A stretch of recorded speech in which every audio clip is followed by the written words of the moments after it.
Hey guys, welcome back to the channel. This is story about what if Naruto and Hinata throw into the Devil World Highschool DxD Part 1. Before I start, please do support for more amazing content and comments for Part 2. Do consider to subscribe my channel and share my video to your friends and check out the description as well. Let's start the video. Ino and Hinata were walking through Naruto's compound trying to find the blonde as they were in a rush and needed his help. Naruto. Naruto-kun. In here. Ino and Hinata went to where they heard the voice and found themselves in a large room that had what looked like empty scrolls and ink bottles. This was the seals room, a room that Naruto used to practice or make seals. The room itself was reinforced with solid concrete behind the wooden walls in case one of his seals accidentally exploded. They saw Naruto standing in the center with a massive unrolled scroll in front of him. He looked to be concentrating on the seal in front of him. The two females walked closer to him and looked at what he was looking at.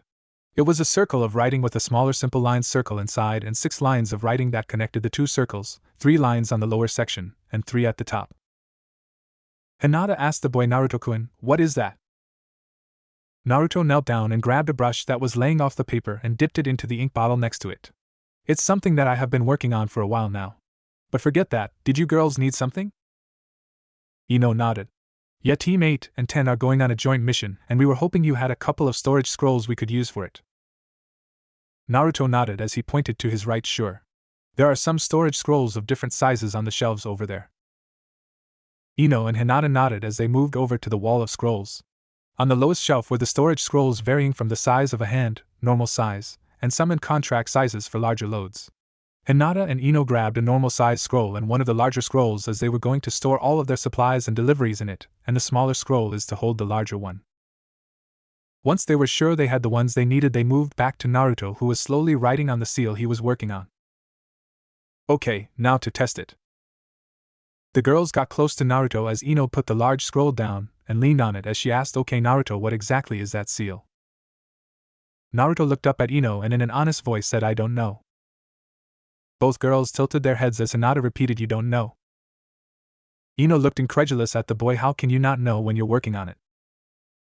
Naruto put the brush down as he looked it over. Well, Ero-sen showed this seal to me a while ago, and told me that it was part of a jutsu that was unrivaled by any other jutsu. Then how can you not know what it is? Naruto sighed as he spoke because when he told me that, a woman walked by us just a bit away. Once he saw her, he ran after her, with the paper that had the drawing of the seal on it. He didn't come back until the end of the day, and when he did, he told me that he used the paper to wipe his face of the drink that was thrown into his face. The writing was all smudged and unreadable. He just gave me a sheepish smile and said, oops. He then told me that even if I saw it completely, it was an incomplete drawing of the original seal.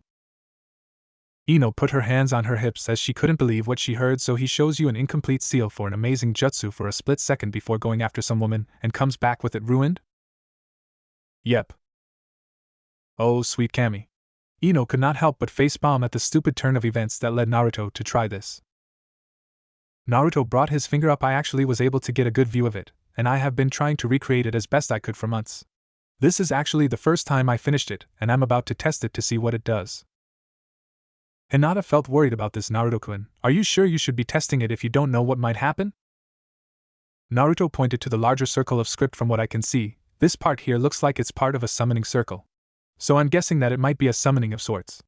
If I get it wrong, then nothing should really happen, and if something does happen, then the worst would be that it blows up in my face. Ino shook her head. That doesn't really instill confidence, Naruto. Are you sure you want to do this? Well, like I said, I'm going to test it out to see if I got it right. Hinata had a bad feeling about this as she looked to Ino with worry in her eyes. Maybe we should stay to make sure that nothing bad happens. Ino sighed as she looked at a clock on the wall. Well, we don't need to meet with the others for another hour, so we can stay here to make sure he doesn't do anything to get hurt. Both girls chose to stand right behind Naruto as he prepared to activate the seal. Naruto channeled chakra into his hand and took a deep breath. I've got a bad feeling about this, kit. Be careful. Got it too, Chan. Naruto lifted his hand and slammed it in the middle of the seal as if he was summoning something. All three watched as the seal began to brighten in a brilliant blue light. What they didn't expect was the light becoming even brighter. In fact, it became so bright that they used their hands to cover their eyes. Naruto! What's going on? I don't know. Naruto-kun. The light became so bright that it was impossible to keep their eyes open. This kept going until. Aha! The light died down to show that the three were no longer in the room. In fact, there was no trace of them anywhere in the compound. In a flash, the three reappeared somewhere they never thought they would ever be, hundreds of feet in the air. Aha! The three panicked as they opened their eyes to see that they were much higher than any of them have ever been, and they knew for a fact that they would not survive the fall. Naruto noticed that he wasn't in his human form anymore, as he felt his tails flail in the air, but at the moment he needed to save the two girls. Extending his tails, he wrapped them around their waists and brought them to him. Once he had them, he wrapped them in his arms and tails, creating a sort of protective ball around them using his body. Hinata saw what he was doing and grew more worried now. Naruto, what are you doing? Saving you too. Ino also realized this and shouted Naruto. The now ball of fur was falling fast enough that he could feel his back heating up. Soon he made impact with the ground fast and hard. Boom.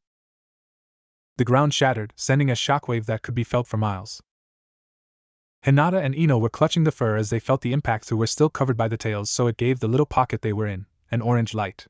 Opening their eyes and trying to regain their bearings, they both grew worried as there was no movement from their third member. Hinata began to shake Naruto's chest. Naruto? She continued to shake, hoping for any sign of movement. Ino brought her hands up to his muzzle. Naruto, open your eyes. She shook his muzzle, but he still did nothing. Naruto, this isn't funny. Hinata had tears in her eyes as she was afraid that they could have just lost the one they love. She buried her face in his fur as she began to cry. Ino would not accept this as she kept shaking him, but she also began to tear up. Naruto, Naruto. She slammed her fist in his chest as she was at her breaking point. Naruto. Gasp. Both girls looked at Naruto's face and felt sheer relief as he opened his eyes. Naruto could only groan in pain now. Hinata moved closer to his muzzle. Naruto, what hurts? Everything.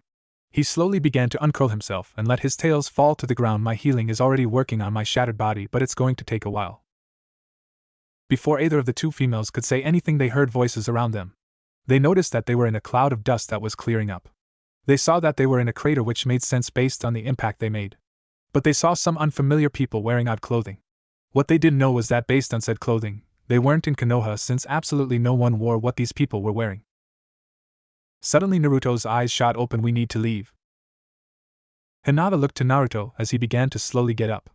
She and Ino moved off him. Why? Naruto flopped to his side as he tried to get up but found it extremely painful. I sense out chakra signatures coming, and they feel weird. He turned to look at the two, and if he wasn't covered in fur, they would have noticed his face turning crimson in a blush. He turned his head away, which caused him to wince in pain but kept his gaze away.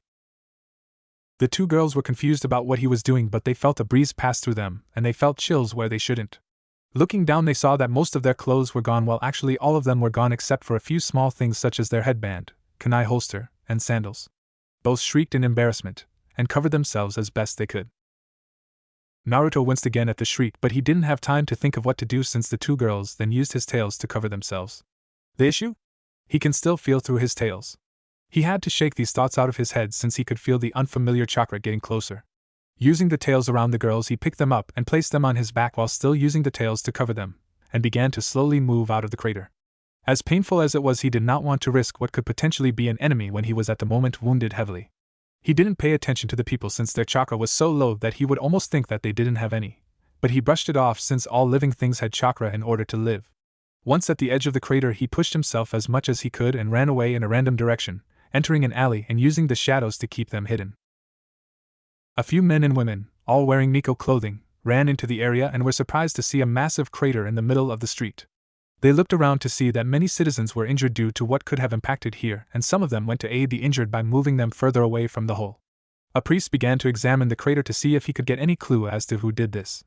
An attack like this is not tolerated by any of them, especially Yasaka. They all felt the power that suddenly appeared out of nowhere, and they were all worried that one of the other factions had sent out an attack, and this damage could very well confirm that fear. Thought the amount of damage does not match the amount of power they felt. Something else that was concerning was the fact that it felt like chakra. This brought more worry since it could mean one of their own could have done this. Soji. The priest turned around to see one of the females walk up to him. What is it, Miho? I heard something concerning. Seeing him nod for her to continue, she began, as we were helping the injured to locations so they may be retrieved by medics. Many of us overheard that a large multi-tailed fox came out of the crater with 2 bear females before it ran away. She pointed in the direction the people said it went. Soji grew some concern when he heard of the 2 females that were spoken of, but the sound of a multi-tailed fox here brought panic to him. He could only think of the only 2 multi-tailed foxes that exist. He looked at Miho again. Was there anything about it that was of note? Miho shook her head. Apart from how they had said it was an odd sight, nothing more of note was said. Soji nodded. Miho, head to the temple and request a meeting with Lady Yasaka.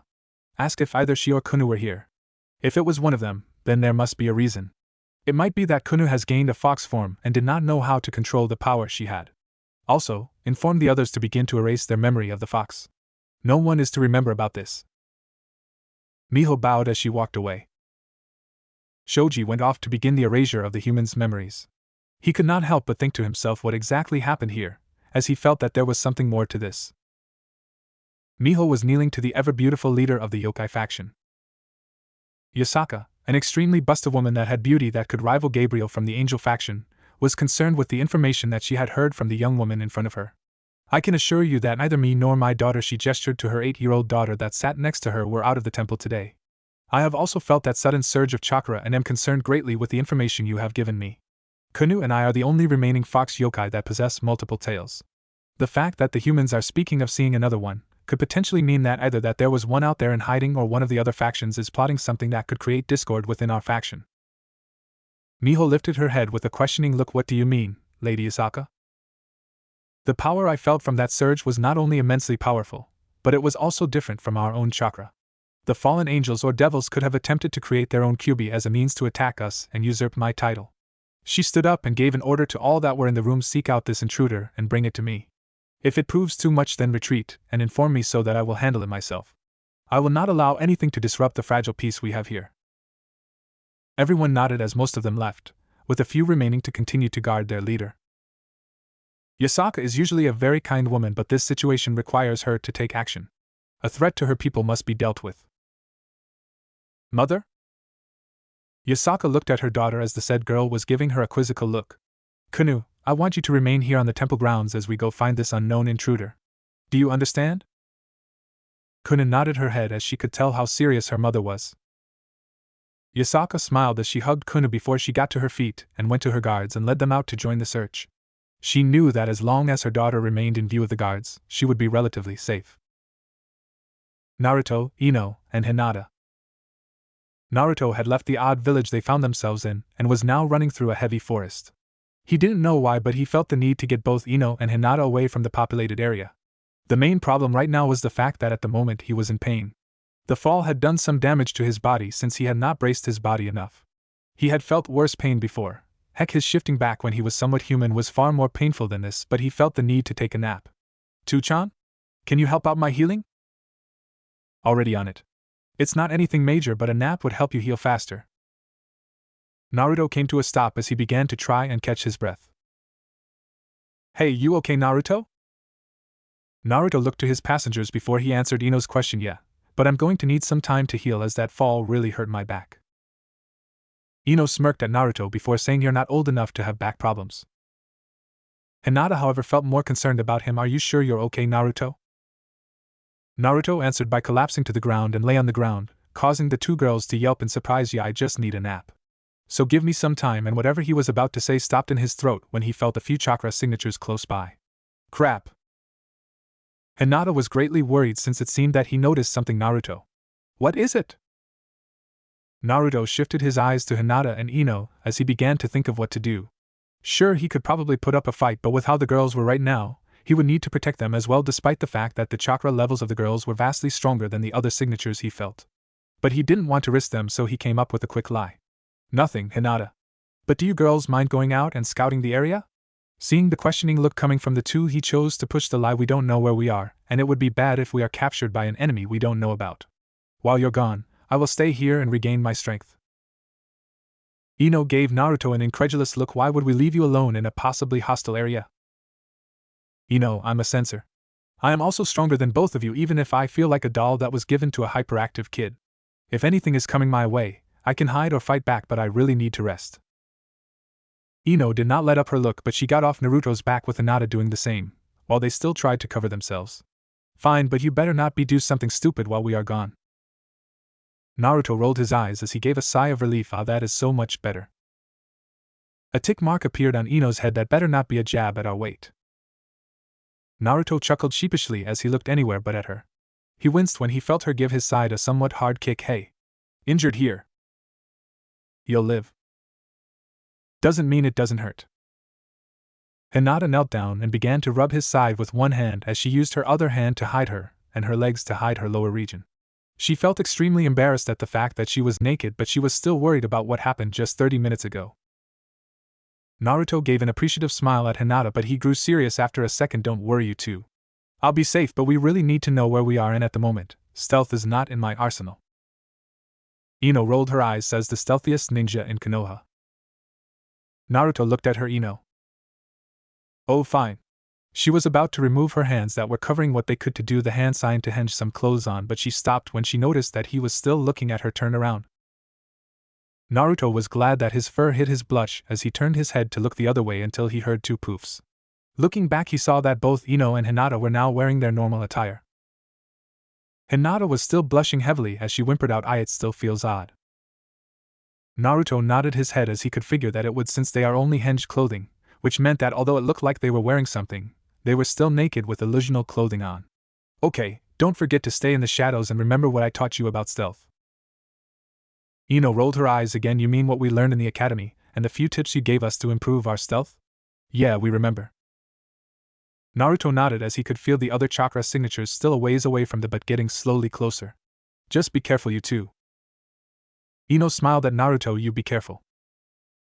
Hinata placed a kiss on his forehead as she whispered, "Stay safe," before she moved to stand with Ino, and the two disappeared into the forest in the direction of where they came from, but more to the side as to not end up in the same area they landed.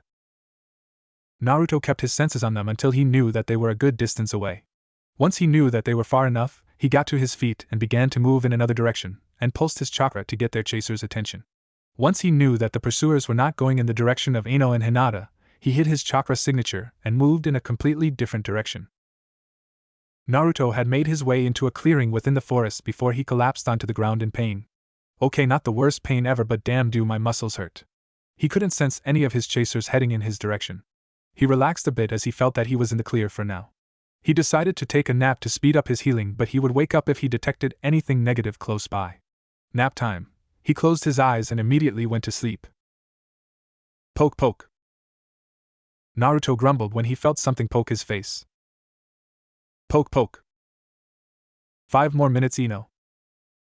Who's Ino?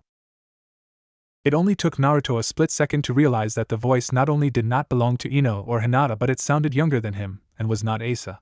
His eyes shot open and he turned his gaze to a girl in a shrine maiden outfit. She had golden blonde hair tied into a ponytail, and eyes that were just as gold. But the thing that caught his attention the most were the fox ears on top of her head, and the 9 tails that swayed behind her. He stared at the girl dumbly as he was trying to figure out what he was looking at. It was only when she poked his nose, causing him to go cross-eyed, that he was brought out of his confusion. Good afternoon. Who are you and what are you doing in our backyard? Naruto blinked a few times before asking, backyard? The girl nodded. Yep. You are in my home's backyard. I come here with my mother sometimes to play. Naruto looked around to see if he could see any house nearby, but all he saw was more forest. How big is her backyard if I can't even see her house? He looked back at the girl and could not help but stare again at the extra features she had. Tuchan, am I crazy, or does this girl have fox ears and tails? No. You haven't gone crazy. I see them too, and I am just as confused as you are. I don't sense any of my chakra in her, so it can't be because she absorbed some of it. Naruto looked the girl over before he decided to get up. Unfortunately, he did not count on the fact that he wasn't fully healed yet and fell back down. How long have I been out? Couple minutes. No wonder I don't feel any better. I barely closed my eyes to nap before she woke me up. The little girl noticed the wince of pain on this other fox yokai, and grew worried. Oh no, you're injured. Wait here, I'll go get some help. Naruto's eyes grew wide as he saw the girl run off. Hey, wait. His call went unheard as she made it to the tree line before disappearing into the forest. He plopped his head onto the ground and groaned, damn it. She could be with the ones chasing us, and here I am feeling like I pulled every muscle in my body. It didn't take long for him to feel chakra signatures coming towards him. Great. She was with them. Getting to his feet, he began to slowly walk in the opposite direction that the signatures were coming from. Unfortunately, he was not fast enough as a group of birdmen and fox people surrounded him. He could not help but stare at them as he couldn't wrap his head around the fact that he was surrounded by these odd people. His keen hearing did pick up whispers coming from some of them. This must be the one that we were sent out to find. He had gotten so close to the shrine and very few were here to protect Lady Kanu. He must not be allowed to escape. During all this, the little girl who he assumed was Kanu walked up to him. You are injured, why are you trying to run away? Naruto looked down at the girl and gave her a toothy grin because I like playing hide and seek. Kanu puffed out her cheeks in a pout. Mother always told me that I should rest if I am hurt, so you should too. You can play later. Out of the many things that he expected, he did not expect to get scolded by a girl just a few years younger than him. It was so ridiculous that he ended up laughing. Ha ha ha ha ha ha ha ha ha. Everyone there was a little stunned at the sight in front of them. Their leader's daughter was at the moment pouting at a larger six-tailed fox, albeit an odd-looking one. They shook their heads out of their shock in time to see Kanu stomping her feet on the ground, reprimanding the still laughing yokai. They closed in on the two, with one fox woman gently pulling Kanu away, with a group of Tengu raising their weapons at the red fox. You are to come with us peacefully. Naruto stopped laughing as he looked at the bird people around him. He could sense the chakra levels they had and knew for a fact that based on that he could beat them all easily if he went all out. But right now he was still worn out and was still in the process of healing. He still tried his luck though. And if I say no? I would very much like it if you said yes, as I wished to speak with you since you had not harmed my daughter when you had the chance. Everyone looked to where the voice came from to see Asaka walking towards the group. The ones that were with Kanu bowed to her while the ones surrounding Naruto kept their gazes and weapons on him. Naruto could not help but be in awe of the voluptuously beautiful woman that was coming closer. Though it wasn't just her beauty that caused him to be this way. It was also the fact that she was just like Kanu. A nine-tailed fox woman. Did you have family that I didn't know about too, Chan? Besides you and my fellow Bijou know. He was also confused about this woman, as there should not be another Nine-Tails since he is the only one. Naruto heard the others there call the woman Lady Asaka. He figured that she was someone of great importance if everyone was bowing to her. He watched as she stopped right in front of him and looked him over. He felt a little self-conscious as he was never looked at with intrigue before, much less in his fox form. Deciding to be the first to talk, he lifted his paw, which caused the bird people to tense up. Yo, he gave Kakashi's signature hellos, which caused some of the Tengu to face fault while the rest sweat dropped. Yasaka, however, just smiled. Based on the tone of the voice, she concluded that this yokai was young. Extremely young, and she could not feel any ill intent coming from him, kind of a gut feeling, instead of an actual sense. Greetings. My name is Yasaka, leader of the yokai faction and protector of Kyoto. May I ask who you might be and what your intentions are? Naruto paused as several things about what she said confused him. He didn't feel any malice coming from the woman, but the guards around him were not helping him relax. My name Ao is Naruto Ao Uzumaki Ao. And Ao, what do you mean Ao? You are Ao, the protector of Ao Kyoto. Where even is Ao that? And what Ao is the Ao yokai faction Ao? Yasaka would have taken this seriously if it wasn't for the fact that her daughter was at the moment tugging on one of his ears. Her smile grew at the fact that Kanu seemed so interested in this newcomer. Kanu. Kanu stopped what she was doing and looked to her mother. Seeing the slight reprimanding look her mother had, she let go of Naruto's ear and moved to stand by Yasaka. Naruto was glad that the tugging stopped. Despite it not hurting, it was still somewhat of an irritation. However, he could not help but smile at the Kanu that now stood with Yasaka. Well, now I am curious about you, young Naruto. How are you not aware of the yokai faction when you yourself are a yokai, albeit an interesting one? Are you perhaps ignorant of what you are, or you are playing ignorant to get on my good side? Naruto tilted his head in confusion as he could not think of a reason why it would be a bad thing. Sure, she said she was the leader of a group, but he didn't know anything about them, or what village he was in. If he wasn't so sure that he wasn't in Konoha, he might have guessed he was based on the abundance of forest around him. He didn't like the fact that he was surrounded, but he couldn't make a move just yet. I know what I am, but I still don't know what this yokai faction is. I just did some crazy jutsu and found myself falling before crash landing in this weird place with weirdly dressed people around me. Then I go to take a nap to rest, and then Kunu there pokes me and wakes me up. She goes to get me some help, and now I am surrounded by bird people and some fox people. He made sure not to mention Ino or Hinata, as at the moment he wanted to get some info about where he was. Enko made sure to pound a lesson on info gathering to his head. One of the Tengus sneered at him, a likely story. Naruto looked at the crow person with irritation evident in his eyes. And what does that mean? You obviously came here for something. You most likely attacked a public place to get us to begin a search for you, and while the shrine was empty, you come here and kidnap Lady Kanu. Naruto glared at the Tengu. Keep talking like that, and I'm going to have some fried bird for lunch. Why you? Enough. Yasaka flared her power to get them all to become silent. Naruto was in awe by the show of power, but he was unaffected by it.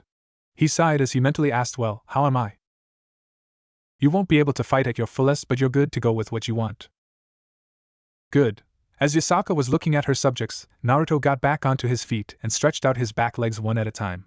The movement caused them all to tense as he popped a joint in his leg. Yasaka finally noticed his size. Standing up, he was a little under her height. She examined his body more, and if she had to say anything about him, she would have to say that he was rugged compared to her fox form, and the tails seemed to be in constant motion. She also took note of the black marking that went from his eyes to his, what she assumed to be the mane tail.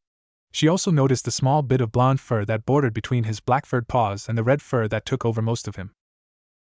Naruto looked Yasaka in the eye and smiled. Well, as much fun as it was to be held prisoner, sort of. It's time for me to go.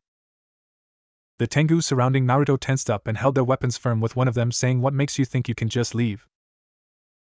Naruto smiled at the Tengu that spoke as his tails stopped moving. What makes you think you can stop me? At that moment he spread his tails to be in a fan formation. Suddenly smoke bombs fell around him, causing everyone to jump in surprise. Everyone covered their faces as they all began to cough. Yasaka and Kunu kept their gaze at the spot Naruto should be at. They both heard a poof and soon saw a silhouette in the smoke that did not resemble the fox they just spoke to. It was human-shaped and looked only to be a little taller than Kunu. Thanks for trying to help me, Kunu, and it was nice to meet you, Yasaka. Maybe we will meet again. Yasaka and Kunu tried to see through the smoke, but the only thing they could barely see were a brilliant set of blue eyes and a cheeky smile with cheeks that had whisker marks. They then saw that he disappeared from within the smoke. Once the smoke cleared, Naruto wasn't anywhere to be seen. Yasaka could not help but smile, as this was an interesting meeting she had with a boy that appeared from nowhere. What an interesting boy. Everyone there began to call out that they should go find the fox as fast as possible. Naruto was running through the forest, hinged into his normal shinobi attire. Thanks for the save, you two. Ino and Hinata were looking at Naruto, with the latter looking relieved that he was okay and the former looking irritated. Did you have to do that, Naruto? We could have just left and figured out stuff later when you were fully healed. Naruto sheepishly rubbed the back of his head. Yeah, but I didn't expect to run into these weird people when I went to go take a nap. And I wanted to get them off your tail too. Ino shook her head. Fine. Did you get anything useful? Not much. Just that that woman was the leader of the yokai faction, whatever that is, and that this is someplace called Kyoto. Hinata and Ino looked at him in confusion, as either of them had heard of such a place. Hinata then thought to say something. Naruto, there is something you should see. Naruto tilted his head before nodding and slowed down a tad so he could follow the girls to where they wanted to take him. The three soon ran up a building and stood on top of it and looked out onto the area. Naruto was even more confused now, seeing bright moving carriages, people wearing weird clothes, and buildings unlike any he had ever seen before. As he looked at the scene, all he could think of asking was, where the hell are we? The three shinobi were looking out on the civilization they now know as Kyoto. None of them could understand where they were, but what they did know was that Naruto's seal test had sent them somewhere. Ino was shaking Naruto by his collar while shouting in his face, Naruto, what the hell was that seal you used? I told you that I don't know. Well, you better figure it out, because right now, we are in an unknown village, being chased by weird animal people, and we don't have any clothes. Hinata wanted to stop Ino from what she was doing, but what she said caused her to become more alert. She activated her Byakugan and sent out her vision as far as she could. Through this action, she noticed something rather disturbing and something else alarming. The disturbing bit, though, can wait, as she spoke to her companions. Naruto! Ino! They are coming this way. Ino stopped shaking Naruto and dropped him before she became serious. How far? 150 meters and closing. They aren't on a direct path, but they are coming towards our general direction. Naruto got back to his feet and looked at the two. They send out groups to find me, so it might be that the group is just coming this way, but they might have a sensor and sensed us when we went up the wall. Looking down at the people that were walking in the streets, he thought about what they could do to evade their pursuers. He looked to the two again as he went into the role of a squad leader and gave his orders. I want you two to henge into an outfit close to one of the civilians there. They don't know about you two, so you should be off their radar. They are looking for a large fox, so they shouldn't recognize me if they see me. But if they do have a sensor, then they may be able to recognize my chakra signature. They will be after me. You two are to go out and gather some information about this area and see if you could get some actual clothes. When you think you have enough, find an abandoned building or something. I will find you tonight. Clear? Ino tilted her head as she asked, what are you going to be doing?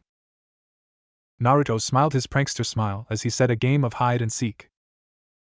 Both girls smiled, with Ino shaking her head good-naturedly before they moved to the edge of the water tower to see what they could mimic. They each found something they could work with and brought their hands up to henge into the outfits. Hinata's outfit was a lavender kimono with a sakura petal pattern and a cream obi. She looked down and found that she liked what she had chosen. Ino was much different.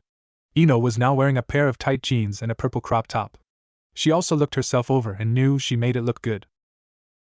One thing that the two kept the same were their sandals. Although Naruto thought both of them looked good, he quirked an eyebrow at the major difference between the two. He moved to stand next to them and looked down at the people. Ino, where did you see that outfit? He asked as he searched for who was wearing what Ino was wearing.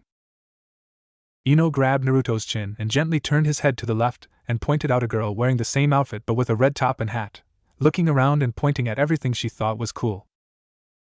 Naruto looked at the girl and Ino before shrugging. Okay. It was now his turn to look for an outfit, but he didn't have a lot of time, so he just saw a simple one and went with that. He hinged his outfit into slightly baggy jeans and an orange shirt, but keeping his hinged sandals. He looked at the two before he hugged them and whispered out, be careful out there. The two girls hugged him back before they separated. Hinata smiled at him. You too. Naruto nodded as he gave one final piece of advice, don't use any chakra and make sure not to draw any attention to yourself. At that, all three jumped away and found their way to street level before they blended into the crowds just in time for a few Miko and priests to arrive on the rooftop they were just on, looking around but not finding anything that gave them an idea of where their target went. Ino found herself in a shop that, from what she could tell, sold souvenirs. She found herself looking at a few of them and found that there were little figures of buildings and possible landscapes that had names that were odd to her. As she looked around the store, she found a map for sale and figured that it would help them figure out where they were. Grabbing one, she went off to the register and was about to pull out some emergency money that she kept in her weapons pouch, but stopped when she caught a glimpse of the currency a male customer was using. Although the money looked similar, there were some key differences between what she had and what he had. She took a step back and went back to looking around. At least that was what it looked like. She was stealing glances at other customers as they paid and saw that not only were the bills different but so were the coins. What kind of Rio are they using? If that is how they all look, then none of the Rio I have will work. Either that or they will know I'm from another village. She was brought out of her thoughts when she saw a couple of Miko coming into the store, and they were looking around for something. Crap, she moved further into the store to avoid them, but much to her chagrin they were drawing closer to her. Gotta hide my chakra. Pausing in front of some snow globes, she took a deep breath and concealed her chakra as best she could. The two Miko paused their advancement for a second before continuing. They had lost the signature they were looking for as it was unfamiliar to them.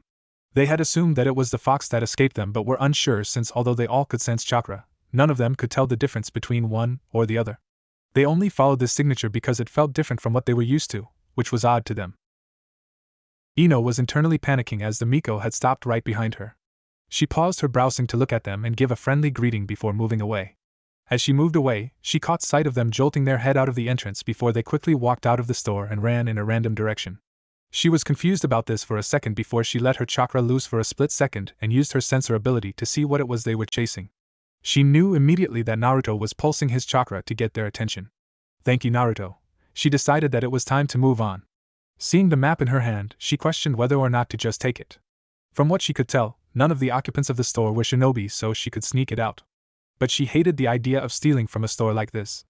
Kunoichi she may be, but sometimes she just felt wrong for this kind of thing. Mentally steeling herself, she moved back over to the maps pile before swiftly removing her map out of its plastic wrapping and threw said wrapping into a bin that had some umbrellas. She slipped her map into her weapons pouch and grabbed another wrapped up map to make it look like the map never left her hand. She placed the map back into the stack that was there before heading out of the store. She gave a farewell to the elderly man that was at the register before exiting and walking off. If our currency is different from everyone's here, then getting supplies is going to be a bit harder. She looked around at the people before thinking better start gaining intel. Naruto gave me the chance, so I'd better use it. Making sure to hide her chakra signature, she began her objective, while hoping Hinata was having better luck than she was. Hinata was having just as much luck as Ino. She had also seen that the currency was different from what she had and figured that she would not be able to buy anything. Unlike Ino, Hinata had chosen not to steal from anyone as she was completely against doing such a thing. She had also had a run-in with 3 priests, but the difference is that they were confronting her. "Excuse me, but may we be of assistance? Please take no offense to this, but we had noticed that you are blind and do not seem to have a guide," spoke one of the priests. He had dirty blonde hair that stopped at his shoulders and simple brown eyes. Hinata smiled as she put on a simple bystander act. "I thank you for your offer, but I am not in actuality blind. Although my eyes are like this, I can see perfectly fine." She bowed to them in a show of thanks for the kind gesture. The second priest, a man with black hair and sharp black eyes, showed his surprise as he spoke. "Oh, forgive us. We were under the assumption that you had lost your way due to an inability to see." He bowed along with the other 2, asking for forgiveness. Hinata smiled as this was not the first time that someone had mistaken her eyes for being blind. In Konoha, there were times a civilian or child that would offer their help thinking that she was blind only to find out that the Hyuga eyes were all like this, even if hers had a different tint to them. She always found it amusing as a dojutsu that had the ability to see almost 360 degrees around looked like the eyes of someone who had lost their sight. She smiled at them as they raised their heads before speaking. "There is no need to worry. I am used to people believing that, and I hold no ill will to you." The third priest, a man with pure blonde hair, nodded. "Well, forgive us for the misunderstanding. Although, why are you here on your own? A young girl like you should not be without your parents." Hinata felt a bit nervous because if she said that she was on her own, they might wish to escort her around, and that was something that could cause problems. She was about to respond when the 3 jerked their head to their right. "Did you feel that?" "Yes. We should pursue it." "But what about?" The 3 priests looked at Hinata, who smiled at them. Hinata folded her hands in front of her as she bowed. "Please, do not worry about me. I am on my way to meet someone and I should not hold you up with my errand." The 3 nodded to each other before the black hair priest spoke to her. "As long as you remain in a populated area and watch out for any unsavory characters." Hinata bowed again. "I will, and thank you for your concern." He then looked to the other 2 and whispered out, "We should go before we lose track of it." Seeing the other 2 nod, he looked back to Hinata and gave his farewell along with the other 2. Hinata watched them leave and sighed in relief. That was close. I should begin information gathering before looking for Ino. She walked back into the crowd to begin gathering intel on their location. Park. Naruto was sitting on a bench, enjoying the slight reprieve he gained from the game of hide-and-seek with the Mikas and priests. He even had to hold in his laughter when a few just walked past him, looking around as if they got a brief ping of his signature and unable to see the fox they were looking for. It also made him think they weren't really taking it seriously since they themselves had fox ears and a tail, but they hid them so they could walk around the people, and it looked like they didn't even consider that he could do something like that. But at the moment it didn't matter as he leaned his head back, closed his eyes, and felt the need to rest a bit. He would like to take a nap, but at the moment he was in a henge, not a shift. So if he took a nap, his henge would dispel and he would show his fox form to the world. After a few minutes of resting, he felt a couple of chakra signatures getting closer. He kept his eyes closed as if he was just a normal bystander enjoying the day. It's how he acted when the Mikas and priests were around, so he figured that these 2 would just walk past him. After a few moments, he felt that the 2 just stopped in front of him. He didn't feel any negative emotion coming from the 2 and wondered why these 2 would just stop there. He had his chakra signature completely concealed, so it shouldn't be that they sensed him. He kept wondering this until he recognized the 2. "It is a lovely day to enjoy in the park, isn't it, young Naruto?" Crap. He now recognized fully the chakra signature as well as the voice. Opening his eye and straightening his head, he saw that the 2 that were in front of him were Yasaka and Konu. He sighed in defeat as he knew that he wouldn't be able to say that he wasn't Naruto since the 2 didn't ask if he was Naruto, they knew that he was. "How did you know it was me?" Yasaka smiled at the boy as she moved her hand over to him. Naruto felt no ill intent, so he allowed her to move. Not only that, the woman gave off a gentle aura that just made you like her. Yasaka placed her hand on his cheek before she ran her thumb over his whiskers. "We were able to catch a glimpse of your cheek and eyes. Although in your fox form, you have the same brilliant eye color and would be easy to hide, your whiskers are easily recognizable." Naruto did his best not to purr as she stroked his whiskers as he looked into the woman's eyes. He caught movement in his peripheral vision and turned his head to see Kuna getting on the bench and sitting next to him. Kuna looked at him as if looking for any injuries. After seeing that he wasn't wincing in his movements, she smiled at him. "Looks like you are no longer injured." Naruto nodded as he smiled at Kunu before he brought his hand up and patted her on the head. This caused her to puff out her cheeks in a pout. Yeah, I'm fine now. Thanks for trying to help me out earlier. Kunu swatted at his hand as she did not like being treated as a child despite the fact that she was one. Even if she was just a few years younger than he was. Yasaka smiled at the interaction between her daughter and the boy. She removed her hand and took a seat on the other side of the boy. Naruto noticed this and shifted his body so he could stare straight forward with Yasaka on his left and Kunu on his right. After a few moments of silence he spoke, "So what do you want with me?" Yasaka was surprised by how professional he sounded. A boy at his age acting more like an adult that has seen more than a normal person should have was a little disconcerting for her. She could understand being a bit mature during moments that required it. She had been teaching Kunu to do as such, but she made sure that her daughter had kept her innocent nature. This boy, however, seemed ready for a fight at a moment's notice. She could tell based on how tense he had become as he Saturday. It was a small bit of movement that no one would notice, but the slight minuscule pulse of chakra she felt had helped her notice. She calmly smiled at the boy as she brought her hand up and placed it on his cheek once more. "You do not need to be so tense around us, Naruto." Naruto was trusting his instincts and senses on this and figured that these two are not a threat to him, but to make sure he got a second opinion. "What do you think, Ramatu-chan?" Kurama opened his eyes as he used his kid's senses to look at the woman. "I sense no ill will coming from her. She seems trustworthy along with her kid as well. The others that were with her are another matter. They all seem suspicious about you despite what you tell them. Be wary, kid. We don't know where we are or who to trust. Trust your senses and your gut. They never led us wrong before." Naruto gave a mental nod as he relaxed a bit. He trusted Kurama and his instincts, and they were telling him that he could relax around Yasaka and Kunu, which was interesting since it took a bit of time before he fully relaxed around someone. Yasaka smiled as she noticed him visibly relax. She ran her thumb over his whiskers again and noticed that he stiffened when she did this. She would have asked, but she saw that his throat was slightly vibrating. She thought about what this could be until she heard a very faint purr. She now knew what it was.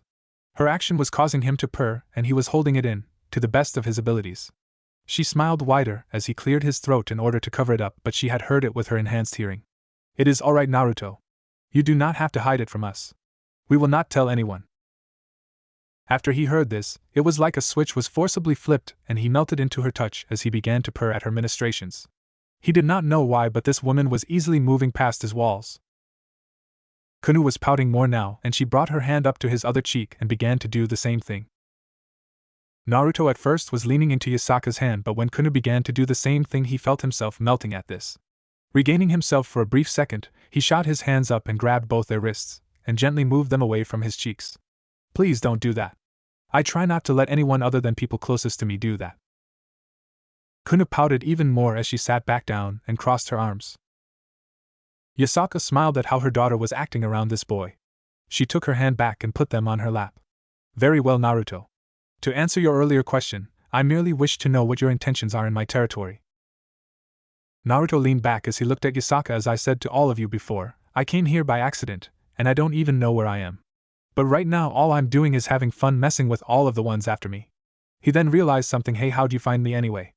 I've been making everyone else go on a wild goose chase, and yet you just walk up to me like it was a normal thing." Yasaka smiled as she shifted her gaze from him to Kunu. "I had brought Kunu here after you left as she wanted to go out and enjoy the day. It was by mere chance that we saw you here." Naruto deadpanned at this. "How the hell do you just run into someone that everyone else thinks is an intruder?" He sighed as he shook his head. "That just sounds too weird. To just run into me like that." Yasaka nodded as she agreed that it was an unconventional and unrealistic way to run into someone, but it is how it is. "Well, Naruto, I wish to know where you came from and the circumstances that led you to arrive here by accident." Naruto narrowed his eyes at her, but he still felt no ill intent or alternative motive. He sighed as he spoke. "As I said before, I was practicing a jutsu at my home, and for some reason, it took me from my compound to here. I don't plan on doing anything in your territory other than leave and find my way home." Yasaka nodded as a boy his age would want to go home. "Perhaps I can assist you. I am sure that you would want to go home to your parents as soon as possible." Her offer did have an alternative motive, as if she could meet the boy's parents she could see that she and Kunu were not the last of their kind, and she would offer the parents safe haven with her. If they were on the run or in hiding, then they would most likely take the offer. Her hopes were however dashed when he spoke next. "Don't have any parents to go back to. I'm an orphan. I've been one since I was born and I have been living on my own ever since. Well, not mentioning Ramatu-chan, but he is not something to really talk about, especially since I can't fully trust her yet. Even if he mentally shook his head as he smiled sadly at the memory of him meeting his parents' chakra constructs. Yasaka felt her heart break at what he had said. She brought her arms up and brought Naruto's head into her, as she hugged him and ran her hand through his hair. To lose his parents the day of his birth. Living on his own for so long, no wonder he had to mature himself to such a degree. And to be ready for a fight at the first sign of trouble, he must have been hunted by the other factions for what he is for a long time. Naruto blushed at this, as he did not expect to be hugged by a beautiful woman like this. He would have pushed away from this, but he felt at peace with her. It was like she needed to be part of his life in order to make it more whole. He felt Kuno join in on the hug and could not help but smile. How are they doing that? How can they both make me feel like I do when I hug both Ino and Hinata? I barely know them. Yasaka pulled back and looked into his eyes to see the look he had. His eyes conveyed longing. Starving for something that he did not have, or something that he wished he had more of. She placed her hand on his cheek once more, and she could not stop the loving look she gave him. Naruto felt his eyes moisten a bit, but he held them back. He would not cry. His tears are not meant for strangers that he just met, despite how they seemed to break down his walls and almost work their way into his heart in such a short amount of time. He was brought out of this as he felt a poke on his cheek. Turning his head, he saw Kuno still hanging off his back and smiling at him. What is it, Kuno? Kuno poked his cheek again, internally wanting to rub his whiskers again to make him purr, but poking was the closest she could do without going against what he asked. Will you play with us? Yasaka looked at her daughter in a small reprimanding look, however, the smile on her face betrayed what she really felt. Naruto smiled at the little girl and was about to respond, but he then sensed some more chakra signatures heading their way. Oh, he sighed as he knew that this moment he had with these two was now over. He got up from the bench with Kuno still hanging on his back. Sorry, Kuno, but it seems that my time here is up. Both Kuno and Yasaka were confused about this until after a minute the older of the three foxes sensed that some of her subjects were heading their way at a decent pace. He was able to sense them from that far? How much had he gone through to have senses so sharp? Kuno teared up as she knew that this meant he was about to leave, and she didn't want to say bye to her new friend.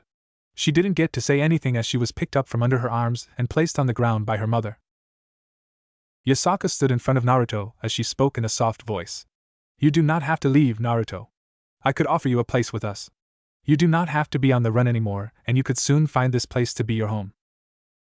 Naruto smiled at this. Had it been long ago, he would have immediately said yes, but he had others to think about, and they mattered more to him than a tempting offer. Sorry, Yasaka, but most of your priests and Miko don't trust me, and I learned long ago that being in a place that has a lot of people that hate you would only end up with them attacking me. You seem to care about everyone here in Kyoto, but if I stay, then when they attack me, I won't hesitate to fight back, and based on how strong they feel, they would not last against me. He made sure not to mention that he had Ino and Hinata to worry about. Even if he did not like living in Konoha, they did, and he put their happiness before his own.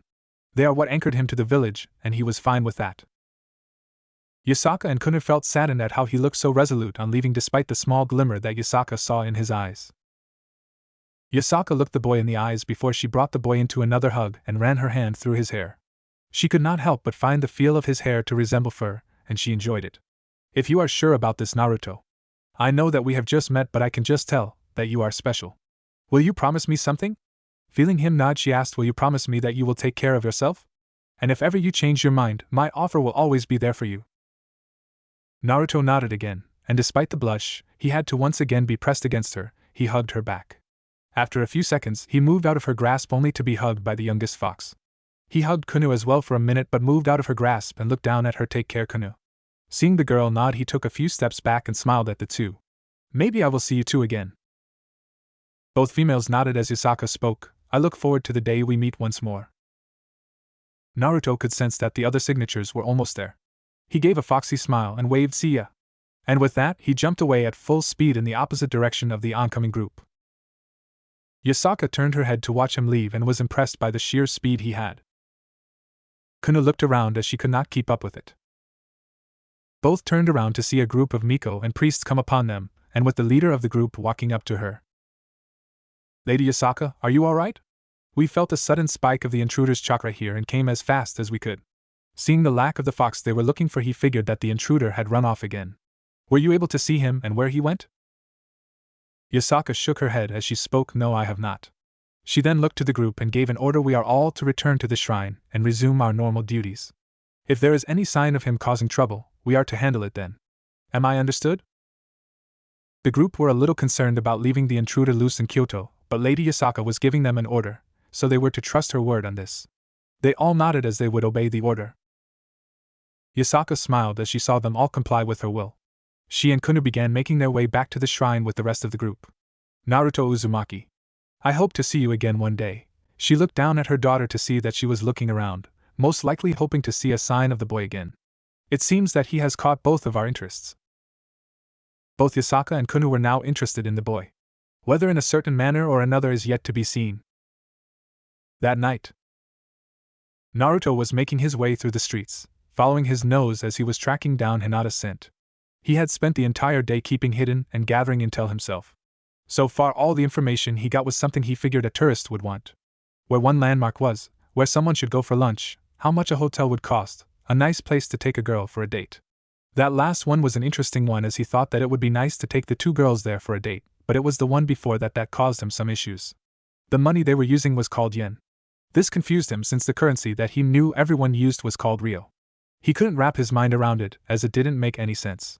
He wasn't able to gain any more useful information, so when the sun went down, he figured it was time to catch up with the girls. After a bit of slow tracking, to make sure it didn't look suspicious for a boy his age being out at that time, he made his way to a house that looked like it hasn't been used in years. He used the darkness of the night to move closer to it, and tried the main door. Finding it unlocked, he moved inside and locked it behind him since he could smell both Ino and Hinata inside. He moved inside to see the two sitting in the middle of a room waiting for him.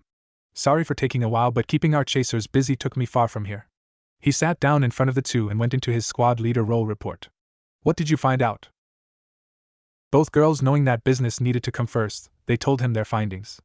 The currency the people used was different from what they have, so this meant that they were still in their hinged clothing since they could not buy anything. The language they speak may be similar, but the writing they had seemed to be altered a bit, not enough to be unreadable but enough to cause them to pause. There were no shinobi to be seen even if they tried to see if any were hidden, but they both agreed there were none. The only warriors that they could find were the ones chasing them, and even then they were not wearing anything that a shinobi would wear or what could tell them what village they belonged to. It was Hinata's last bit of information that caused them all to be confused the most. When I used my Byakugan earlier this day, I had noticed that other than us and the Miko and priest after us, no one else has a trickle of chakra. Naruto looked at her with wide eyes. Sure, he wasn't the smartest one in the rookies, but even he knew that everyone had chakra. It was needed to live. Are you sure, Hinata? Could it be that it was just so small that you couldn't notice it? He knew that Hinata's dojutsu would not miss something like this since both had trained into making her sight better, but this was just so unbelievable. Hinata nodded. I am sure. None of the civilians had a drop of chakra. In fact, they did not have a chakra network at all. All of them were trying to rack their brain for an answer to this unnerving information. Ino shook her head to bring up something she needed the theme to see. We can think about that later. I was able to grab a map so we can try and figure out where we should go to head home. She brought out the map and laid it on the floor. Since they weren't using any lights, they used the shine of the moon to show the map. They all looked at it and tried to make sense of it. Naruto pointed at a spot on the map as he spoke. This map is local, so it doesn't really go far, but it should still help. Here, tapping his finger, I saw this name on one of the signs I walked past, so we should be around here. That should help us out. He thought about the trouble they were having just staying here and made a decision. We need to leave Kyoto. From what I know, that woman Yasaka said that she is the leader and guardian of it. And since they will be after us as long as we are here, we need to make sure that we leave it as soon as possible. Both girls nodded as they agreed with this decision. Okay, we should get some sleep and in the morning we will leave. Seeing them nod, he undid his henge and moved to the wall. He bit one of his fingers and quickly wrote a seal with his chakra blood and activated it. That should conceal us from anyone outside so we won't be disturbed tonight. He moved to lay against the opposite wall and looked away. Hinata and Ino felt embarrassed for what they were about to do, but they understood that the circumstances were not really in their favor. They both undid their henge, removed their headbands, sandals, and weapons pouch before they moved to lay on Naruto's tails. Naruto reached into his neck fur and pulled off his headband, as he always felt uncomfortable to have it on when he is a fox and sleeping. He left the necklace as it did not bother him at all. He wrapped a couple of his tails around the girls so they would stay warm as the three went to sleep, and could only wonder how they would get home if they didn't know how far away they were. The three shinobi had woken up before the sunlight could even show itself to the residents of Kyoto, and were now making their way out. Ino and Hinata were riding on Naruto's back as he jumped rooftop to rooftop. From what he remembered from the map, the direction he was going would be the fastest way, and since he couldn't feel any chakra signatures nearby, he figured he was in the clear. Ino, who was sitting in front of the two riders, looked down at Naruto as she called out to him, "Naruto, do you have a plan on what to do after we get out of Kyoto?" Naruto shook his head as he spoke. "No, but we need to get out so that we aren't chased constantly." He made it to an area that had no one around, so he paused and chose to use his senses to see if there were anyone following them. Thankfully no one was, and as far as he could tell no one would. "Naruto!" Hearing Hinata call out to him, he turned his head to see that she and Ino were staring off in the distance. Turning his head to where they were looking, his jaw dropped at the sight. Sitting in a large forest where he figured Kuna's house is, was a large golden Kyuubi staring straight at them. Naruto turned to face the Kyuubi and stood as straight as he could. He knew who it was and could not help but take in her appearance. Compared to him and Kurama, she had a more elegant form to herself. Not only that, but she seemed closer to resembling a fox. However, Kurama had a different thought. "She is puny." Naruto's sweat dropped at the comment as he responded to it. "Tuchan, not all of us are as big as you, and what do you mean she is puny? Based on sizes, I am the smallest out of the three of us." "Are you smaller than her, Kit Kunu?" "Okay, second smallest. But either way, she is still big."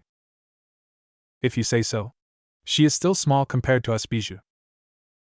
Yeah. Puff out your chest and brag." He got out of his mental conversation and looked straight into Yasaka's eyes. After they stared for a minute, he bowed his head in gratitude. Yasaka nodded at him. Each of their messages being received.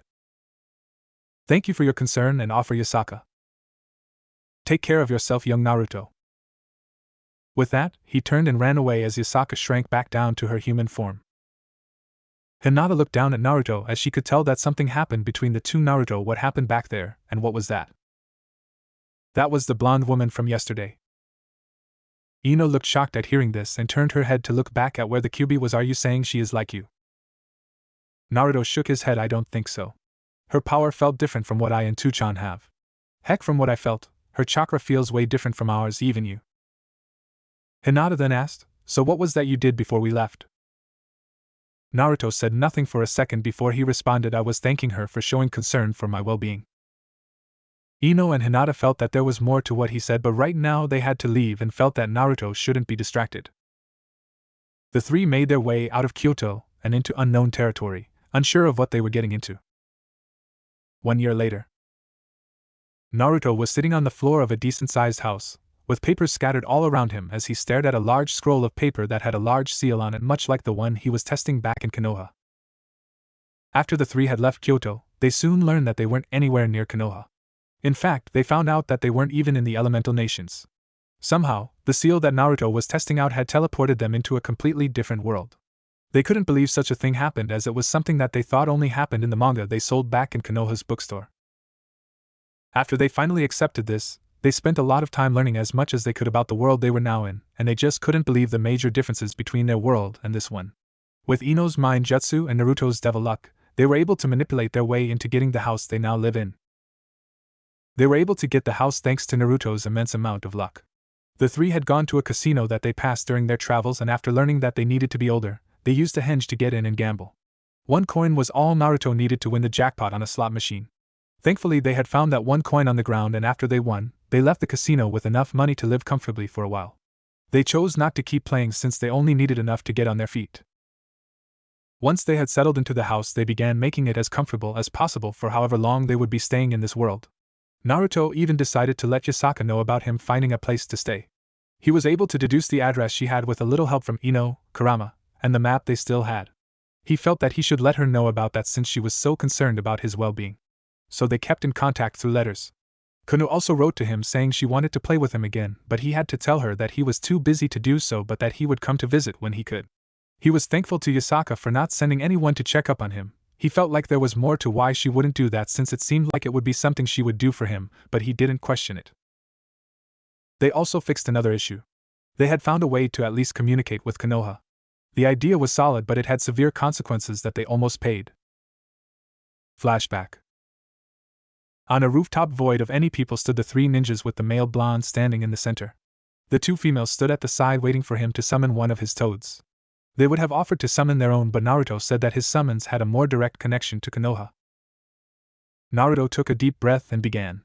He bit his thumb, smearing the red liquid on his palm, went through the hand signs, and slammed his hand on the ground, summoning jutsu. The three waited for the poof of smoke to appear, but surprisingly nothing happened, at least nothing visible happened. Ino and Hinata were confused about why nothing showed up as Hinata asked Naruto, "Did you not do the hand signs right?" Ino shook her head. "That can't be it. It's the same hand signs we do when we summon.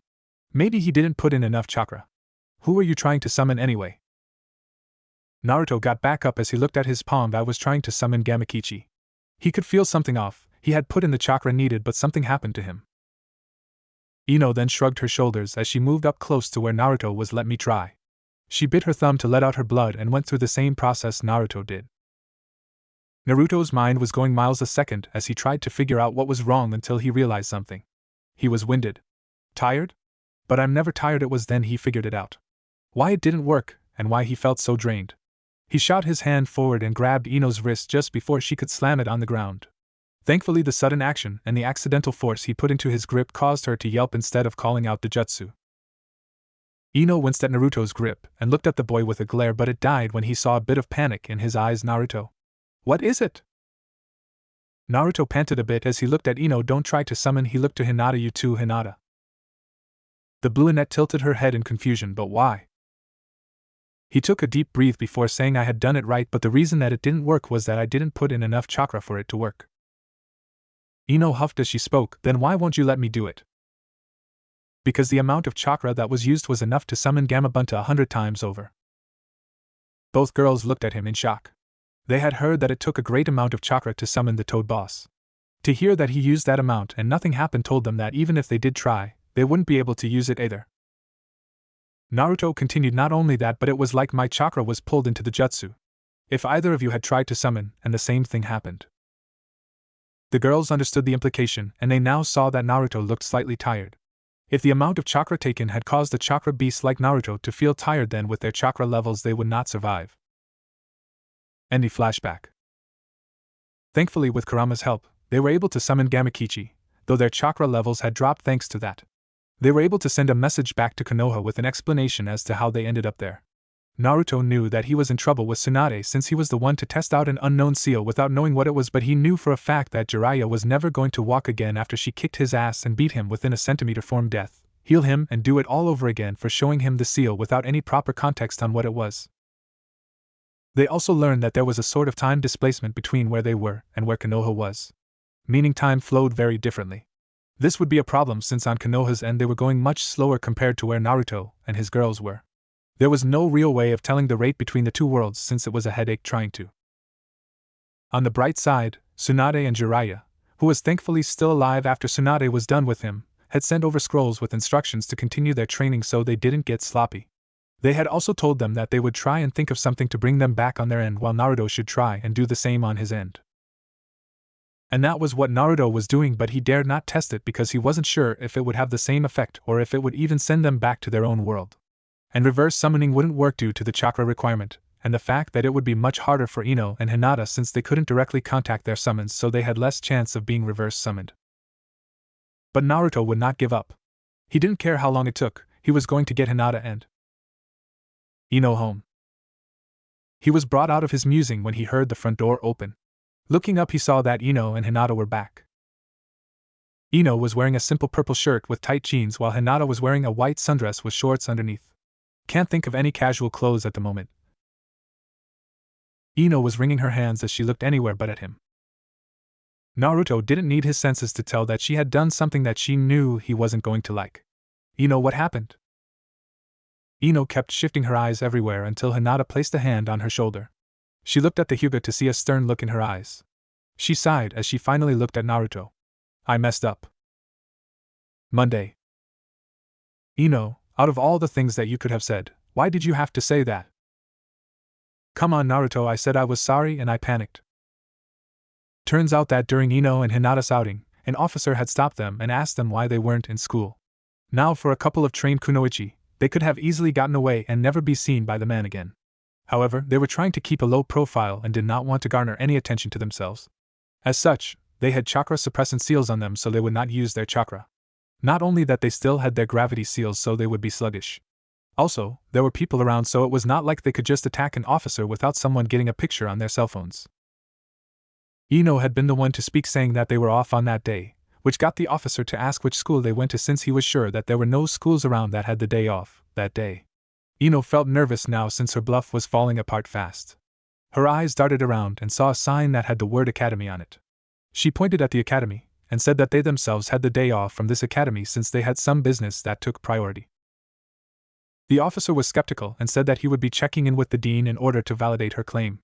Thankfully, he would not do it at that moment, but he would do it the next day. The three ninjas then went into the school as if they were visitors and met with the dean. With Naruto sealing off the room so they wouldn't be detected by anyone, Ino entered the man's mind and created records of them being transfer students. That would validate them not being in school, as it would make it seem that their business had to deal with them transferring in. An interesting bit of info was that the man that they thought was the dean was a man filling in for the actual dean. Apparently, the real dean was off on overseas business. This didn't hinder them, as they still did what was done. This all led to now. The following week was when they had to start, and Naruto was not happy about this. The three were walking through the main gate, each wearing the school uniform, and something that they noticed straight away was that there were no males around. Naruto felt very uncomfortable since all the girls were staring at him. Ino, do you know why there are no other guys here? Ino looked chuckle sheepishly as she messed with the hem of her skirt. Well, this is Hinata sighed as she spoke. This is an all-girls school, Naruto. Naruto stopped dead in his tracks as he heard this. Ino and Hinata stopped a few steps ahead of him and looked back. Naruto had an eye twitch and felt like he was about to scream. Ino, why am I a guy, coming with you to an all-girls school? Ino cleared her throat as she tried to stay calm, explaining to her boyfriend that hated school and could very well leave without anyone able to stop him. Actually, the dean had planned on making this a co-ed school soon but was unsure when to do so. While I was setting us up to attend, I may have pushed the plan forward and had you be the first ever male to attend co-academy. And there it was. Naruto was now the sole male in a school full of females. Jiraiya would be screaming with envy at what he was now in, but Naruto had a feeling that he was about to find chaos here than anywhere else. Above the three, in a room that had a good view of the main gate, were two female students watching the newcomers. One had long, brilliant crimson hair and a figure many females would kill for. The other had short hair cut into a bob cut with glasses framing her face. She may not be as curvy as the other, but she gave off the stoic form of beauty that made her just as appealing. They had their eye on the three as the redhead spoke. Do you feel anything from them, Sona? The now named Sona shook her head. No, nothing. But there is something odd about them. I can't put my finger on it, but there is more to them than what we see. I am curious how they can be attending if there was no news of them being transferred in until just a few days ago. Could they be spies from the fallen angels? Sona contemplated this for a second. It seems too obvious. The fallen angels would have tried to be more subtle in their attempts, hide their tracks, but these three didn't. It was like they were just meant to come here. Even our Phil Dean said that he was expecting them, and there were no traces of magic or hypnotism around him. I will have my peerage keep an eye on them, Rias, as should yours. Rias nodded as she eyed the three. If they aren't spies, then I need to see if they have a sacred gear or any hidden power. If they do, they could help me get out of that marriage proposal. I'm running out of time. Naruto was able to sense a small burst of desperation coming from inside the building they were going into, but at the moment, he didn't care. Unless it caused him or his girls problems, he would leave it be for now. Classroom. All right, class, we have 3 new students joining us today. One of which will be the very first male attending co-academy. The teacher then turned to the 3 newcomers as she gestured to the class. You may now introduce yourselves. Ino started out, putting her hands behind her back and smiled. I'm Ino Yamanaka. Hinata bowed as she went next. My name is Hinata Hyuga. Naruto would have gone, but he felt very nervous at all the stares at him. While Ino and Hinata were introducing themselves, everyone had their eyes on him. He gulped as he rubbed the back of his head. Hi. I'm Naruto Uzumaki. Once he finished, he saw that all the girls started whispering to each other. Can you believe they are letting a boy come to our school? I know. Do you think he is dangerous? Better stay away or he might get you pregnant. Naruto's sweat dropped at that last one, but interestingly enough those were the only negative comments he got. He's so handsome. Do you think he is single? Look at those muscles. Naruto brought his hand up to pull his short sleeve down as much as he could as he felt embarrassed at that last comment. He is so shy. He's cute. Maybe we should talk to him later. Are those whiskers real or did he draw them on? The girl that said that lost tone said it loud enough that the other girls heard it, and they all had the same thought. I want to pet those whiskers. Naruto now felt like he was a sheep that was just thrown into a wolf's den. Power to destroy forests, and he is terrified of females ganging up on him. Oh Kit, you have a lot to learn. Laying on sloped grass were 3 boys looking up at the sky with only one thing on their minds. Man, I want to fondle some. I can agree with that. Fondle some big, soft, beautiful. The 3 boys were Matsuda, Motohama, and Issei Hayato. These 3 are students of the prestigious Ko Academy, a school that was once a private all-girls school that was converted into a co-ed school only a few years ago. They enrolled in this school as freshmen when they figured that the ratio from male to female would be massive. Matsuda, Motohama, why did we enter this school as freshmen? Motohama adjusted his glasses as he spoke. What kind of question is that? You know why. Issei jumped to his feet and pumped his fist in the air as he shouted out, "Tio, get our very own harem." The 3 were posed as if they thought they were cool with Matsuda shouting out, "Hell yeah, we were going to have unprotected sex with hot chicks and then never call them again. How is he not in jail already?" A group of girls that were in the middle of a training run passed overhead, which caused the 3 to stare at their asses as if their eyes were magnetized to them. Issei then slumped as he said, "So many girls in this school, and not one of them want to be with us. Why?" Motohama adjusted his glasses again as he gave a sort of lecture to the question. "It's because our enemies are strong. Like Kibayuto from Class 2C. He has one of the highest marks in his class, he has the looks of a male model and is like the Prince Charming of all the girls here." Matsuda grit his teeth. "Oh, I want to beat the crap out of him and see if any girl wants to be with him after that." Issei fell to his hands and knees with an aura of depression at hearing this. Just because he is hot, sexy, cool, so much smarter and so much better than us, he gets all the ass he wants. As if the world wanted to mock them, Kiba walked by with a couple of girls asking him if he wanted to join them in karaoke. He respectfully declined their offer as the girls swooned over him, and for some reason, he seemed to have sparkles around him as if he came out of a fantasy. Seeing this scene caused the 3 to silently curse his very existence. Issei slammed his fist into the ground. "If only he didn't transfer here, we would get all the..." Motohama adjusted his glasses again. "He does that a lot. No, you're wrong. There is another." The other 2 boys looked at him in confusion before they remembered the other popular boy. Even if he was popular for a slightly different reason. School building, 2nd floor. He was facing off with the biggest challenge he ever had. He had faced off with Hunter Nin, bloodthirsty bandits, a sadistic Sannin, and against a massive Kyuubi, but now he had nothing against what stood in front of him. How the hell did Sasuke even deal with this kind of thing? 16-year-old Naruto had a bead of sweat as he took a step back from the dreaded horror of some men, fangirls. And not just fangirls, a fangirl MOB. And standing at the front of it was one of his biggest antagonists, Aika Kiryu. Aika had brown hair tied into pigtails that fell to the side of her head, golden yellow eyes that were framed by red-rimmed glasses. He didn't know why, but she seemed to find enjoyment in tormenting him by sexually harassing him every chance she had. In fact, she usually set up these mobs to chase him all around the school. He remembered the mobs back in Konoha that would attack him if they caught him, but he felt like if these mobs captured him, he would lose something other than his life. At it again, Aika? Oh, first name basis are we? She smiled coyly at him as she crossed her arms under her bust. "I didn't know you loved me so much, now are you too? This girl is going to be the death of me." He tensed his muscles as he got ready. "What makes you think that you and your crew are going to get me this time?" Her smile was almost sadistic as she brought her hand up to cup her cheek. "You can't get away from us forever. Those whiskers will be ours." She had a glint in her eyes that said that she was about to begin. Naruto saw that glint and got ready. She brought her hand up. He shifted his foot. The girls moved their dominant foot forward. And it began. "Let's get him, girls." Naruto turned and ran. "Catch me if you can." Why do I have to challenge them to this? Because deep down you enjoy the attention. I don't need your input on this too, Chan. And so the chase began. Something the teachers had gotten used to at this point, since this became a common occurrence ever since he had arrived. Besides, the girls know to behave when they have to, so it was okay for them to have a little fun with this chase. Besides, it was thanks to these chases that the girls grew more physically fit, since they never caught him, and they would always try again some time later. Back with the perverted trio. Issei was now in a fetal position as he cried, "With those 2 at this school, we'll never get any." Motohana patted his shoulder. "It's the sad truth.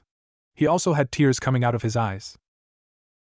Matsuda, however, looked at his watch. Oh crap, it's almost time. The other two boys looked at him in confusion as they asked at the same time, time for what? Matsuda looked at his friend and smiled as if he had suddenly been fused with the chimp. I found the perfect spot to watch the kendo club. Issei suddenly realized something when he heard the word club. Oh crap, that's right. The swimming club. We gotta go if we want to see them get all wet. Matsuda shook his head. Come on man, we already spied on them. It's time for something new. Motohana nodded. I have to agree with him. There are many choices of an ass out there. We must appreciate all types of them. Issei was conflicted as he agreed with them, but he felt that they should stick with what they had. Shaking his head, he stood resolute. I will stick with the wet. You guys can go enjoy the kendo club. We can compare later. The three nodded as they went off to their destination. Back with Naruto. He was now stuck between a rock and a steel wall. Behind him was the mob of fangirls that would do anything to get their hands on him and his face, while in front of him was another one of his antagonists in this school, Akino Himejima. Era, so excited to see me that you ran straight into my arms. Naruto looked at one of the so-called school beauties. She had been one of the people he thought was in a manner like he used to be in his very early years. Someone that hid pain behind a mask, but unlike him, she never dropped it. When he became a genin, he stopped caring about keeping up a smile. He would do what he wanted, and if the villagers didn't like it, then they can shove off. But from what he saw and felt, Akino still held on to her pain and hid it every day. He could feel her self-loathing, and it bugged him that she had such a thing, since from what he could tell she was a nice girl, albeit extremely sadistic. Though whenever she would chase after him, at a much lesser degree, she seemed to enjoy herself a bit and almost forget her self-loathing. This was an issue with him to a small degree, however, because she was much more forward to what she would like to do with his face. Ufufu, why not fall into my arms so I can protect you from the evil girls after you? Afterwards, we can have some alone time. She licked her lips as she spread out her arms as if he would jump right into them. Naruto was stuck. Mob behind him, sadistic girl in front of him. Now what? If you weren't so keen on staying hidden, you could have gotten away already. Can't. That girl that smells like cats has chakra. Yasaka told me that she hasn't sent anyone to check up on me, so she could be from someone else. With her following me, we can't let her know that I have chakra. The seals I put on me, Ino and Hinata, are keeping us hidden, and I would like it to stay that way. Che, your choice. Naruto looked back and forth and saw that they were closing in on him. Aika had a gleam in her eyes as she saw victory, and those whiskers coming ever so closer. You can't get away from us this time, Naruto. Naruto was now panicking until he saw his salvation and made his choice. You'll never take me alive. And he ran towards the side and jumped out of a conveniently open window. The girls gasped at seeing him jump from the second floor and all ran to the window to see if he was all right. Instead of seeing something gruesome, they watched as he flipped in the air until he reached a tree, stretched out his arms, grabbed a branch, spun around at once, let go, did an acrobatic air spin, and landed on his feet as if he was in the Olympics. Naruto got out from under the tree, looked up, and did a showman's bow. The girls all cheered and applauded at the display of acrobatics as they watched him walk away. Aika clicked her tongue. You win this time, Naruto, but I will claim those cheeks of yours. Akino watched the boy leave and licked her lips. You are becoming more delicious the more I watch you, Fufu. She decided that she would go meet with Rias as she was to meet with her and Sona. Naruto brought his hands up behind his head as he thought about what to do for the rest of the break. He made his decision and decided to go meet up with Hinata. With Issei. Issei was hiding in the bushes next to the fence that surrounded the pool. He couldn't help but drool at all the girls that were swimming in skin-tight swimsuits that showed off the figures of all the girls there. His attention would always go to the girls that pulled themselves out of the pool, and he could see the drops of water slide off there, and his eyes traced the path of some that moved slowly to the side. It wasn't until he caught sight of one of the beauties of the school. He could not help but watch as she took off her swimming cap and her long luscious hair swung around her. She had a figure that rivaled Rias Gremory and Akino Himejima. Her personality would make any guy fall head over heels for her. Her shy nature would just want you to sweep her away as if you were her knight in shining armor, and her eyes looking the way they do make you want to just hold her hand and guide her around despite that she is able to see. Hinata Hyuga, one of the beauty queens of the school, despite her always having lavender skin-tight bands on her wrists and ankles, she was one of the pinnacles of beauty to the boys. Issei wanted to shout out and scream in joy at seeing her come out of the water, but he did not want to get caught. Steam came out of his nose as he enjoyed the sight of her as they bounced a bit as she walked. This show is just about that, isn't it? Oh man, I'm so happy to be born a guy. All hail. Enjoying the view? Issei didn't look back when he heard the voice and harshly whispered Shu. Do you want to get caught? It took him a few seconds to recognize the voice. He would have turned his head to see the owner of the voice, but he suddenly felt pain around his head as fingers dug into his skull. Oh, whoa, whoa, whoa, let go, let go, let go, let go. Oh, I will, but not here. All the girls of the swimming club all stopped as they heard the shouts of pain and looked over to see Naruto gripping Issei by the head. Instead of the girls screaming out that a pervert was spying on them, they felt embarrassed that one of the two princes of the school was here and had sight of their bodies. Hinata noticed this and puffed out her cheeks a bit. She may be used to the attention Naruto got, but she would still get fits of jealousy. She looked at Naruto and saw that he was smiling at her. She smiled back at him and blushed when he winked at her. The wink caused some of the girls to swoon as they thought that he winked at them. It was one of the reasons they swooned for him.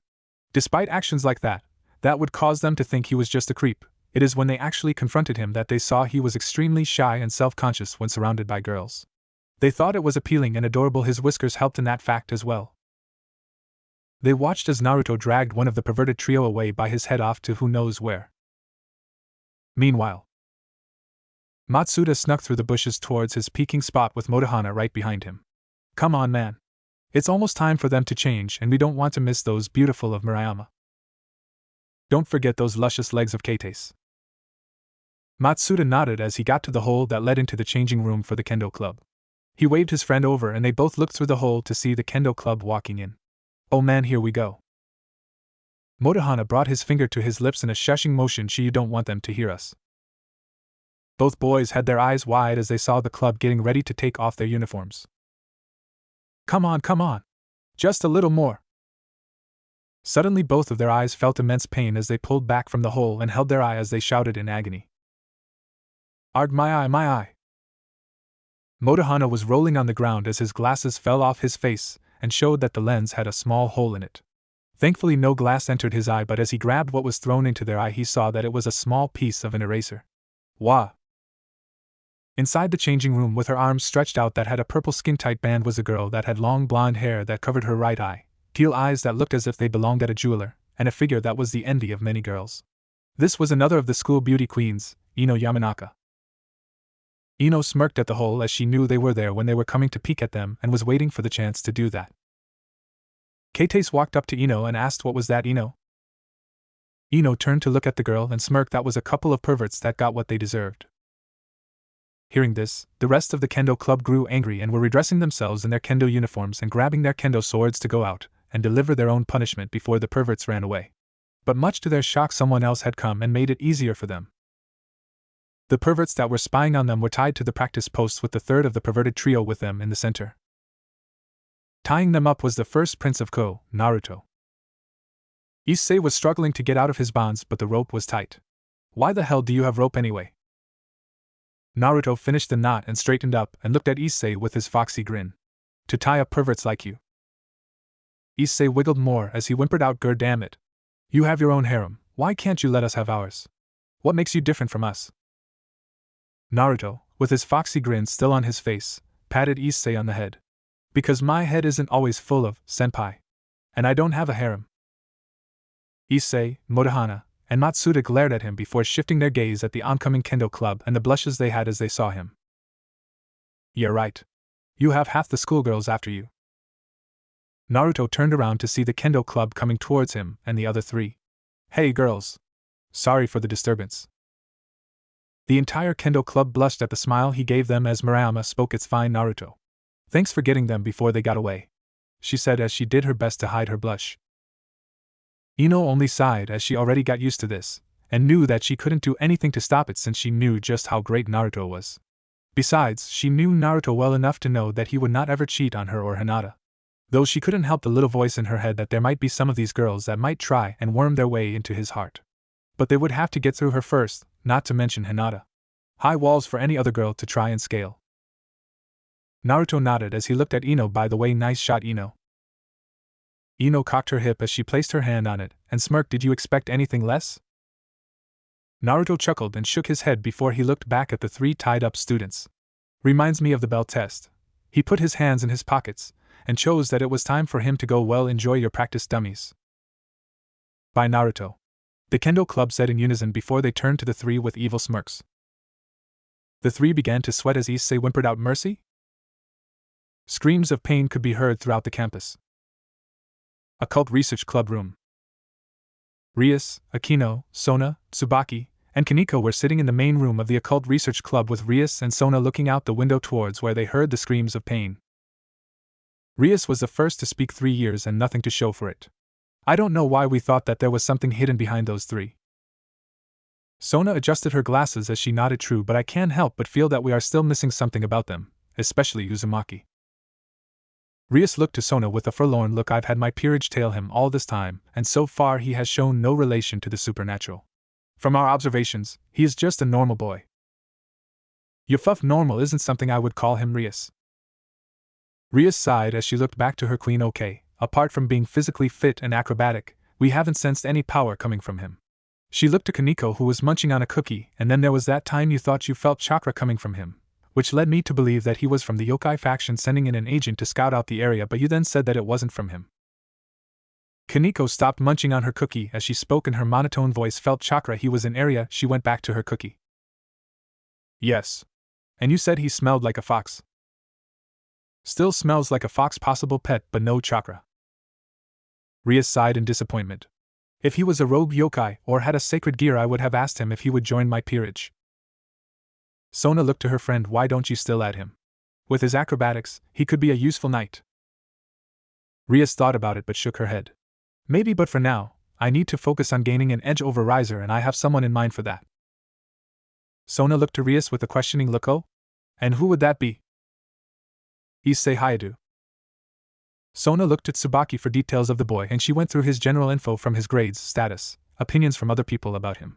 From what Tsubaki stated, there wasn't anything of interest about him. May I ask why him? Rias looked out the window. I have a feeling about him. Tsubaki was the one to speak next, much like Uzumaki. Yes, but unlike Naruto, I can feel something coming from Issei, which is a safer gamble on getting something more useful. Sona moved away from the window to stand by her queen. When will you recruit him? Soon. Sona knew Rias and knew how desperate she was about this, and had an idea of what she was going to do. Rias, be careful. The method for you recruiting this time could very well come back at you. Rias sighed again. I know, but this is the most secure way that I would receive his cooperation. I will repay him later if I can. Sona nodded as she and Tsubaki began to make their way out. As she opened the door, she looked back. Oh, if you are truly interested in Uzumaki, I would suggest you recruit him soon. If you don't, I might add him to my peerage. Rias and Akino turned to face Sona with a look of surprise on their faces. Akino cupped her cheek as she smiled. Era, interested in our school's whiskered prince, are we? Sona pushed her glasses up as she spoke. He intrigues me. He and those two he arrived with. They are a mystery, a puzzle that is impossible to solve, and I wish to know the picture they make once solved. She then chose to leave as she thought about her own findings of not only Naruto Uzumaki but Ino Yamanaka and Hinata Hyuga. Her findings were nothing. There was nothing about where they came from, no guardian's name, there wasn't even any record of any of them living before they arrived at the school. They were a complete mystery. At first, she had assumed that they might be from one of the other factions sent here to cause disarray. But after 2 years of observing them, it became less likely. Another thought was that they might be refugees running from a faction or possibly human issues. But their records were too scarce to follow up on that. It was like they just popped into existence. Who are you three? Back inside the occult room, Rias shook her head as she couldn't believe Sona's interest in the three. Sure, she would not mind having the three, but power is what she needs right now. She paused as she heard crunching, so she turned her head to see Kaneko continue eating her cookies. She then felt the need to ask Kaneko, where did you get those cookies anyway? They aren't the ones we usually have here. Kaneko finished the cookie she had before answering. Naruto gave them to me, said it was a treat for a kitty. Rias and Akino looked at Kaneko in shock as Rias asked warily, did he know? Kaneko shook her head as she remembered when he said that. It had made her panic as well, but his action after that calmed her down. Kaneko reached behind her and pulled out a pair of fake cat ears. He put them on me and walked away. The older girl sighed in relief while also sweat dropping at the actions of this odd boy.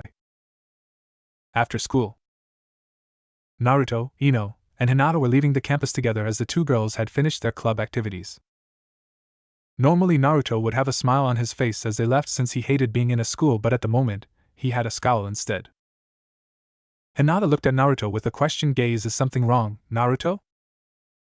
Naruto dropped his scowl as he looked to Hinata. He would have said that there was nothing wrong, but he knew that there were some unfriendly people in town. We have a problem.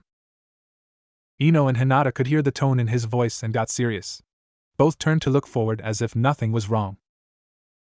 Ino asked what kind of problem. Naruto shook his head as, at the moment, the issue was not after them. The kind that I hope passes by. For a while now, I have felt a lot of negativity from several spots around town. I haven't looked into them, but the amount of greed and malice they have bugs me. Ino shifted her eyes to Naruto. And why haven't you told us about it? Because they haven't done anything. No attacks, no confrontations. They are just going about the town. I figured that if they aren't doing anything, then we shouldn't look for a fight. Ino and Hinata stared at Naruto as if waiting for one last thing to come from him. Naruto chuckled as he rubbed the back of his head. Okay. I made a shadow clone at our house, placed concealment seals, and sent it off to follow one of them. They are holed up in that abandoned church for some reason and haven't moved for weeks. So why are you in such a mood right now? Because one of them is close. Ino and Hinata tensed up as if ready for a fight. Relax, they aren't coming our way or even moving. Hinata looked worriedly at Naruto. Shouldn't we go check it out then? Naruto shook his head. Remember, we are trying to keep a low profile. If we go off and attack them, or if they catch wind of us, we would have to leave town again, and after all the work we put into the potential way home, it would be delayed longer. They were now in a park, standing next to a fountain as Ino and Hinata stopped, causing Naruto to turn and face them. Hinata sighed as she looked at Naruto. You have been working on a way home all this time with no time for yourself. We go to school, we go home, and you immediately go to work on that seal. You need to accept that we might not ever go home. Naruto shook his head at this. I can't stop. I made a promise that I would get you two home as soon as possible. Ino put her hands on her hips with a scrutinizing look. And what about you? Naruto looked at the two in front of him as he smiled. My home is where you two are. When you go, I go with you. Hinata stepped closer and placed her hand on his cheek as she looked at him lovingly. And what makes you think it isn't the same with us? Naruto's eyes widened in shock as his gaze shifted between the two. But what about your families? Your sister, Hinata? Hinata smiled as she got closer and pressed her lips on his. Breaking the kiss, she spoke. We know that they are safe, and even if we can't see them, we can still communicate with them. Our place is with you, Naruto.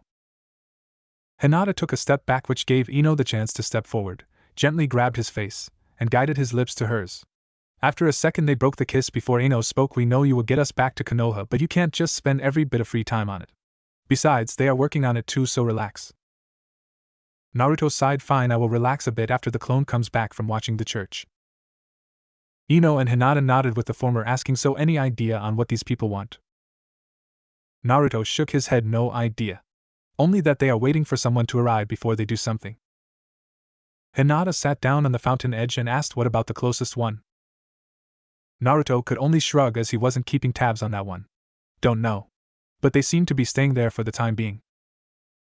Elsewhere. Will you go out with me? Issei couldn't believe it. This beautiful girl had just asked him out. What else could he say other than of course? Watching the pervert, and this disguised fallen angel, was Kaneko, as she has been tasked with keeping tabs on the boy. Fallen angel's target confirmed. Ria sat on the couch in the ORC room with a chessboard on the table. She had heard from Kaneko that the fallen angels had made contact with Issei the previous day. This was both good and bad news. Good news because it meant that there might be something about Issei that had caught the fallen angel's attention, and bad news because she had no idea what they really wanted with the boy. She moved one of the chess pieces as Akino looked over the board for her next move. Kaneko, do you know what they plan on doing? Kaneko shook her head. No. Too far away, couldn't hear. Ria bit on her thumb's nail as she thought about what to do next. Her thought about sending someone in her peerage to watch them crossed her mind, but she wasn't sure how long she could keep them on the job. If she had more info about the interaction, she might have come up with a better plan, but due to Kaneko being too far away to hear what was spoken, info was lacking. She looked to her rook and asked Kaneko, may I ask you to watch over Issei as long as you can to make sure that he remains unharmed? Kaneko thought about the request before she nodded okay. Akino moved her bishop as she looked to her king before asking, would it not be wise to bring him into our fold now? It may save us from having trouble later on, as well as put him under our protection. Ria bit her nail harder as she reached out with her free hand. Yes, it would, but it would also alert the fallen angels that we are aware of them. I want to draw them out as far as I can before we make our move. She grabbed one of her pawns before moving it forward. As Rias finished her move, the door opened up to reveal Sona and Tsubaki waking in. Sona walked up to the three, nodding to Kaneko and Akino before looking at Rias. I have some new information about Uzumaki that might aid you in recruiting him. Rias looked up to Sona with a smile, but it dropped when she thought about the boy. She shook her head. Thank you for bringing me information that may aid me, but it turns out that the fallen angels are making their move. Sona nodded in understanding, as she knew that invaders in their territory had a bit more precedence than recruiting a potential new member. Very well. I shall withhold this information for now, but may I ask what is it that you plan to do about them? Rias sighed as she leaned back on her couch. The fallen angels have made contact with Issei, but we are unaware of what they really plan to do with the boy. I plan on having one in my peerage keep an eye on them and be ready to jump in case something happens. Sona nodded in understanding. I still think that it is unwise in using him as bait to draw the enemy out. If something were to go wrong, you may lose said bait. Rias nodded. I am aware of that, but sometimes it is necessary to draw in the enemy to know their motives and remove them if necessary. Yes, but the bait is someone that is not part of the supernatural and a normal human. I would recommend that you take extra precautions when playing this game of cat and mouse. Rias nodded and suddenly felt the need to change the subject into something a bit more positive. What was the info that you wanted to give me about Naruto? Tsubaki stepped forward and answered for her king. She brought up a clipboard and looked over the info that they had gathered during the day. It came to our attention that he will be having an outing with both Ino Yamanaka and Hinata Hyuga this Sunday. This info was confirmed by several students that had heard the girls speak about this, with several other females asking if they would be allowed to join in the outing. From what you had said previously from your observations of Uzumaki, he has never gone out to enjoy the town, and despite being invited to many different events, he had always said that he had an important task that he must do. We believe that if you are to run into him during this outing, you may be able to get close to the three and possibly learn more about him. Rias went wide-eyed at this. Throughout the time they had observed him, Naruto had never gone out to enjoy the city. Rias had thought about the running into him while he was out to meet with him and learn as much as she could. But not once had he ever been found out and about. Now here she learns that he is actually going to be out, and this information has been corroborated from several sources. Do you know what their plan is? Sona shook her head. Unfortunately, it was not stated where they would be going, only that they will be out for most of the day. Rias went back to biting her nail as she thought about what she could do about this. As Sona watched Rias think about her next move, she noticed the chessboard and saw what Rias was planning for the game. She had set up her pawn to bait in the enemy knight or the bishop in 2 moves. However, if either of them were to make a move to close in on it, the rook or king would be there to jump in. However, there was one more move the enemy could do that might cause issues. The enemy rook on the far side of the board could also make a move, but it would find itself set up as well, but in a different manner. Meanwhile, Naruto was laying on the couch trying not to eye the large seal that he had been working on for so long. He had promised Ino and Hinata that he would take a break from it, and now he was trying his best to take a break. He lifted his head when he heard the bathroom door open. He saw both Ino and Hinata come out clad in towels wrapped around their body and head. Ino and Hinata looked to see Naruto laying on the couch as they made their way to him. Hinata sat by his head before lifting it and placed it on her lap. She smiled down at him before she ran her hand through his hair. What are you thinking about? Naruto smiled up at Hinata as he answered her question. Just trying to calm my mind so I don't think about the seal. Ino leaned on the backrest of the couch and looked down at him. It shouldn't be that hard, Naruto. Why don't you think of something more entertaining, like the news that spread throughout the school today? Naruto sighed as he remembered what he heard during the school day. Honestly, I wouldn't have believed it if it wasn't for the fact that when he kept spouting out that he got a girlfriend, I felt that he wasn't lying. Who would have thought that someone like Issei would get a girlfriend? Hinata stopped running her hand through his hair before she flicked him on the nose. Naruto, anyone can find someone to be with. Despite his eccentric behavior, he also deserves to be with someone. Ino nodded before she made a face. He is the more tolerable of the 3 perverts. The other 2 would need someone very desperate to be with. Hinata looked at Ino with a reprimanding look. Ino brought her hands up in surrender. Okay, they can find someone too. Unknown to her, the sudden movement of her surrender caused the towel around her to loosen before it fell off, leaving her bare to the other 2. Naruto's face turned red as he turned his head to look the other way. Ino felt the loss of her towel before looking down to see that she was now exhibiting herself to them. She smiled as she saw Naruto's reaction before she picked up her towel and rewrapped it around herself. She then moved around the couch until she was in front of it and stood over Naruto. She then bent down and turned his head to look at her before she brought him into a passionate kiss. She caressed his whiskers, causing him to purr into the kiss, which made her smile. She pulled away and smiled at him. You need to stop getting so embarrassed when stuff like that happens. We live together, so it only makes sense that it would happen at times. Even Hinata doesn't blush like that as often. Naruto, in all his maturity, stuck his tongue out at her. I can't help but feel embarrassed. It's just how I react. Ino gained a coy smile as she said, oh, and you laying your head on Hinata's bare thighs isn't something to be embarrassed about. Naruto felt his blush darken as he grabbed a pillow and covered his face with it, which caused the girls to giggle. Sunday morning. Kaneko was in an alley just outside of Issei's house, keeping an eye out to make sure that she would be able to keep an eye out. She had arrived only 30 minutes ago and looked at her phone to see that it was 8:30 in the morning. She kept eyeing the window that led into Issei's room, and for some reason, she had a sinking feeling. Especially since the shades were open, and despite it being the weekend and someone like Issei would sleep in, the sun should have caused some sort of movement. She was brought out of her thoughts when she heard the front door open and out walked the parents. She took a step back into the shadows of the alley and used her hearing to hear what they were saying. Issei's mother and father had a smile on their faces as they came out and discussed the progress their son had made.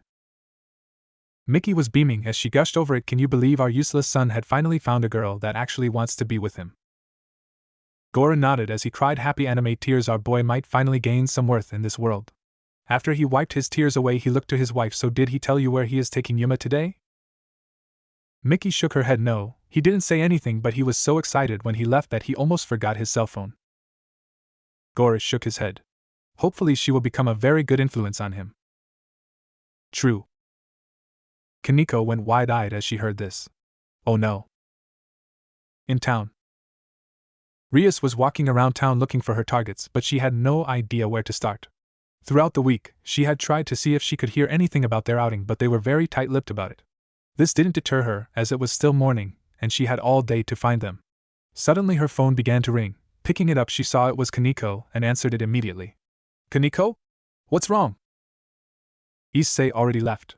He's on a date. Rias stopped in her tracks as she realized what this meant. They had no idea where Issei was or where they were going on the date. There were many issues with this, as they could have taken the train to go to the next town over, or they could still be in this town. If she could pray, she would for the latter. Kaneko, call everyone and have them search for Issei. What about you? Rias bit her nail before she answered. I will still look for Naruto. This could be the only chance to get Issei, Naruto, Ino, and Hinata. But Issei needs to be found. He is the one that has the fallen angel's attention, so he is the one at risk. Got it. Rias hung up the phone as she sighed. I hope they find him. She began to power walk now, as her nerves were now getting worse. And I hope I can find them. Meanwhile, Naruto was gripping his seat as tight as he could, as he was doing his best not to run away. He whispered out in fear, don't go in there, don't go in there, no. He bit down on his shirt to muffle his scream. The three shinobi were at the moment in a movie theater watching a horror movie. But not just any horror movie. It was one that had ghosts in it, and Naruto had a major fear of ghosts. Ino was doing much better, but she had gripped onto Naruto's sleeve as she had a mild fear of the paranormal. Hinata, however, was enjoying the movie as she had no fear of it. She munched on a cinnamon bun. It was one of the reasons that they went to this theater. They sold cinnamon buns at the snack bar. Naruto muffled out a silent question. Why are we even watching this? Hinata, who was sitting on his right, looked at him with a smile. Because we felt you needed to relax and there were a few movies that we wanted to watch. Yeah, but why this one? Ahhhhh. Naruto went white as he heard someone in the movie's theme. Kurama couldn't help but scoff. Coward. He went back to watching the movie through Naruto, enjoying it very much. Elsewhere, with Issei. Issei was walking with Yuma as they began their date. They had breakfast at a diner before, since it was early, and now they went off to their next destination. Issei put his hand in his pocket and felt the slip of paper that he got from a back cosplayer on the street. He thought that the flyer was odd since it didn't really have much on it, but he kept it for no particular reason. He looked to his right at his girlfriend and couldn't help but smile. His smile grew when he felt her grab his hand and began to take him where she wanted to go. She is amazing. Later, Naruto, Ino, and Hinata walked out of the theater as they had finished the last movie. Naruto stretched his arms as he didn't usually sit in one spot for so long. Sure, he spent a lot of time on the seal, but he would usually walk around it so he didn't feel stiff. But this was a movie marathon. Finally out of there. I didn't think we would be spending all day in there. There were so many movies and most of them were good. I like the last one. Hinata finished a small cinnamon bun that she bought when they decided to head home. If we ever get the chance, we should find a picture of the moth one and send it to Shino back home. Ino shivered a bit as she thought about what Shino was most likely to do, make more. But shook it off before she spoke. I'm sure that if we tell him that we found one in this world, he would want us to send him a couple so he could breed them, or he would want to come over here so he could see it in person. She then looked to Naruto. And why am I not surprised that you like the one with big monsters on it? A reference to Fox in the Leaf. Early on in Ino's life, she fell into a beehive, so she has a fear of swarms. Hinata smiled as she was wiping her hands with a handkerchief, maybe because he has had to deal with one all his life. Kurama heard this and scoffed at this as he put in his 2 cents, even if Naruto was the only one that could hear it. Che. All those monsters are nothing but lightweights. None of them could hold a candle to us bijou. Though I did think that 3-headed one was interesting. Naruto's sweat dropped at this. Really? You like the one that isn't called the king of the monsters? And you seriously need to stop comparing everything big to yourself. We get it, you're huge and powerful. Stop bragging, Too-chan. Ino and Hinata saw the far-off look that Naruto had, and they knew that it meant that he was talking to Kurama. Hinata let her curiosity grab her as she asked, what did Kurama say? Naruto looked to his girls before saying he is just bragging again, saying that the king of the monsters wasn't as big or as powerful as he or the other bijou are. Honestly, I think he just likes to think of himself as unstoppable and is inflating his ego. Hey! The girls giggled at this as they began to make their way home. Ino looked to Hinata as she asked, which one was your favorite? Hinata thought about the movies that they had watched and answered, I like the one with the dragons. I really like how they gave the perception of each side from the dragons and their new riders. Ino nodded before she gave her answer, I like the one with the father and son finding their way through the hardships life gave them.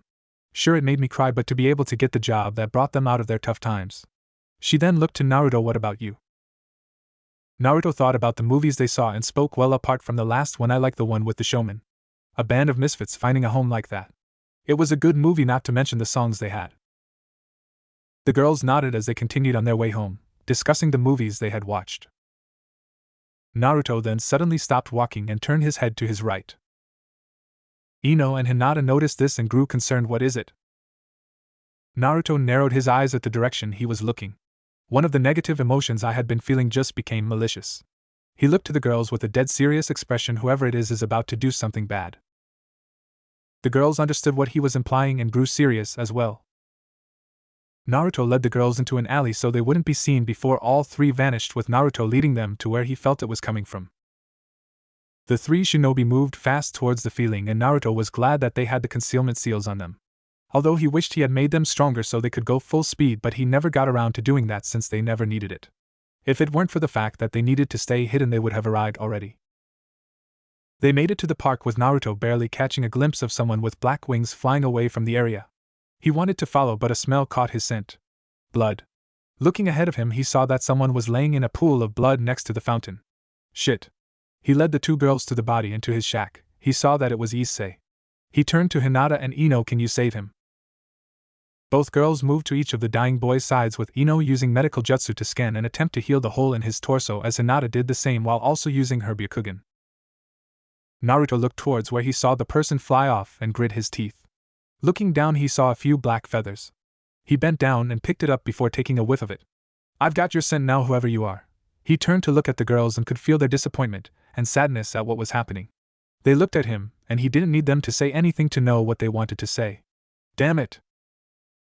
The 3 shinobi were then surprised to see Issei lifting his hand and staring at it. Naruto moved forward to be in Issei's sight. Issei, can you hear me? However, the brunette did not say anything to the blonde. Ino looked to Naruto. I don't think he even realizes we are here. Naruto sighed in defeat as he hated the fact that he couldn't say to Issei. However, he did crack a small smile as he felt a bit of lust coming from the pervert. Even with his dying breath, he thinks of. Meanwhile, Rias felt like her red hair was going to become pink soon with all the stress she had in her body. Not only has she not been able to find Naruto, Ino, or Hinata, but her peerage had no luck finding Issei. For most of the day, they had stuck with trying to find both parties, but after a certain point, she had abandoned her want to find Naruto and his group and instead went searching for Issei. However, they had not found him either. Where is that devil's luck when you need it? It was then she felt that she was being called by one of the flyers that her familiar was sent to hand out. From what she could tell, it was an extremely desperate call. Due to how strong the desire felt, she felt that she could handle it quickly and go off to find the fallen angel along with Issei. She moved over to a secluded area before she activated her teleportation circle and homed in on the flyer. Back with Naruto. As the three sat there with the dying boy so he would not die alone, they were surprised to see something in his pocket burst into red light, causing them to cover their eyes. They saw that as it died down, a red circle appeared a few feet away from them, and it caused them to be on alert. Naruto did not want to deal with whatever it could be, and being cautious about it, he sent out an order: hide. The three then disappeared just as a figure came from the circle. Rias turned around and saw who it was that called her, and immediately her mood dropped. One miscalculation was all it took to allow this to happen. Although she knew that this was a possibility, it did not mean she liked it. She knelt down to him, and with a sad smile she brought her hand up. Not how I wanted you to join my peerage, as I wanted to avoid doing this as you die, but I suppose there is no other way. She summoned her devil wings, summoned her pieces, and began the resurrection process. Hidden in the trees of the park, the three shinobi watched as the redhead girl did something to the body. Ino and Hinata were confused about what was happening, but they turned their heads when they heard something break. Naruto broke off a chunk of the tree as he glared at the redhead. Both grew concerned before looking at the bands he had on his wrist, and could see them light up, trying to conceal his chakra. Ino was the first to ask Naruto, "What's wrong?" Naruto took a deep breath, but his eyes showed that he was still outraged as his pupils were still slits. "I don't know what she is doing, but from what she just said, she expected someone to attack and kill him." Hinata gasped as she asked, "Are you sure?" Naruto shook his head, not 100%, but based on the fact that she is feeling regret along with her words, she knew this would happen.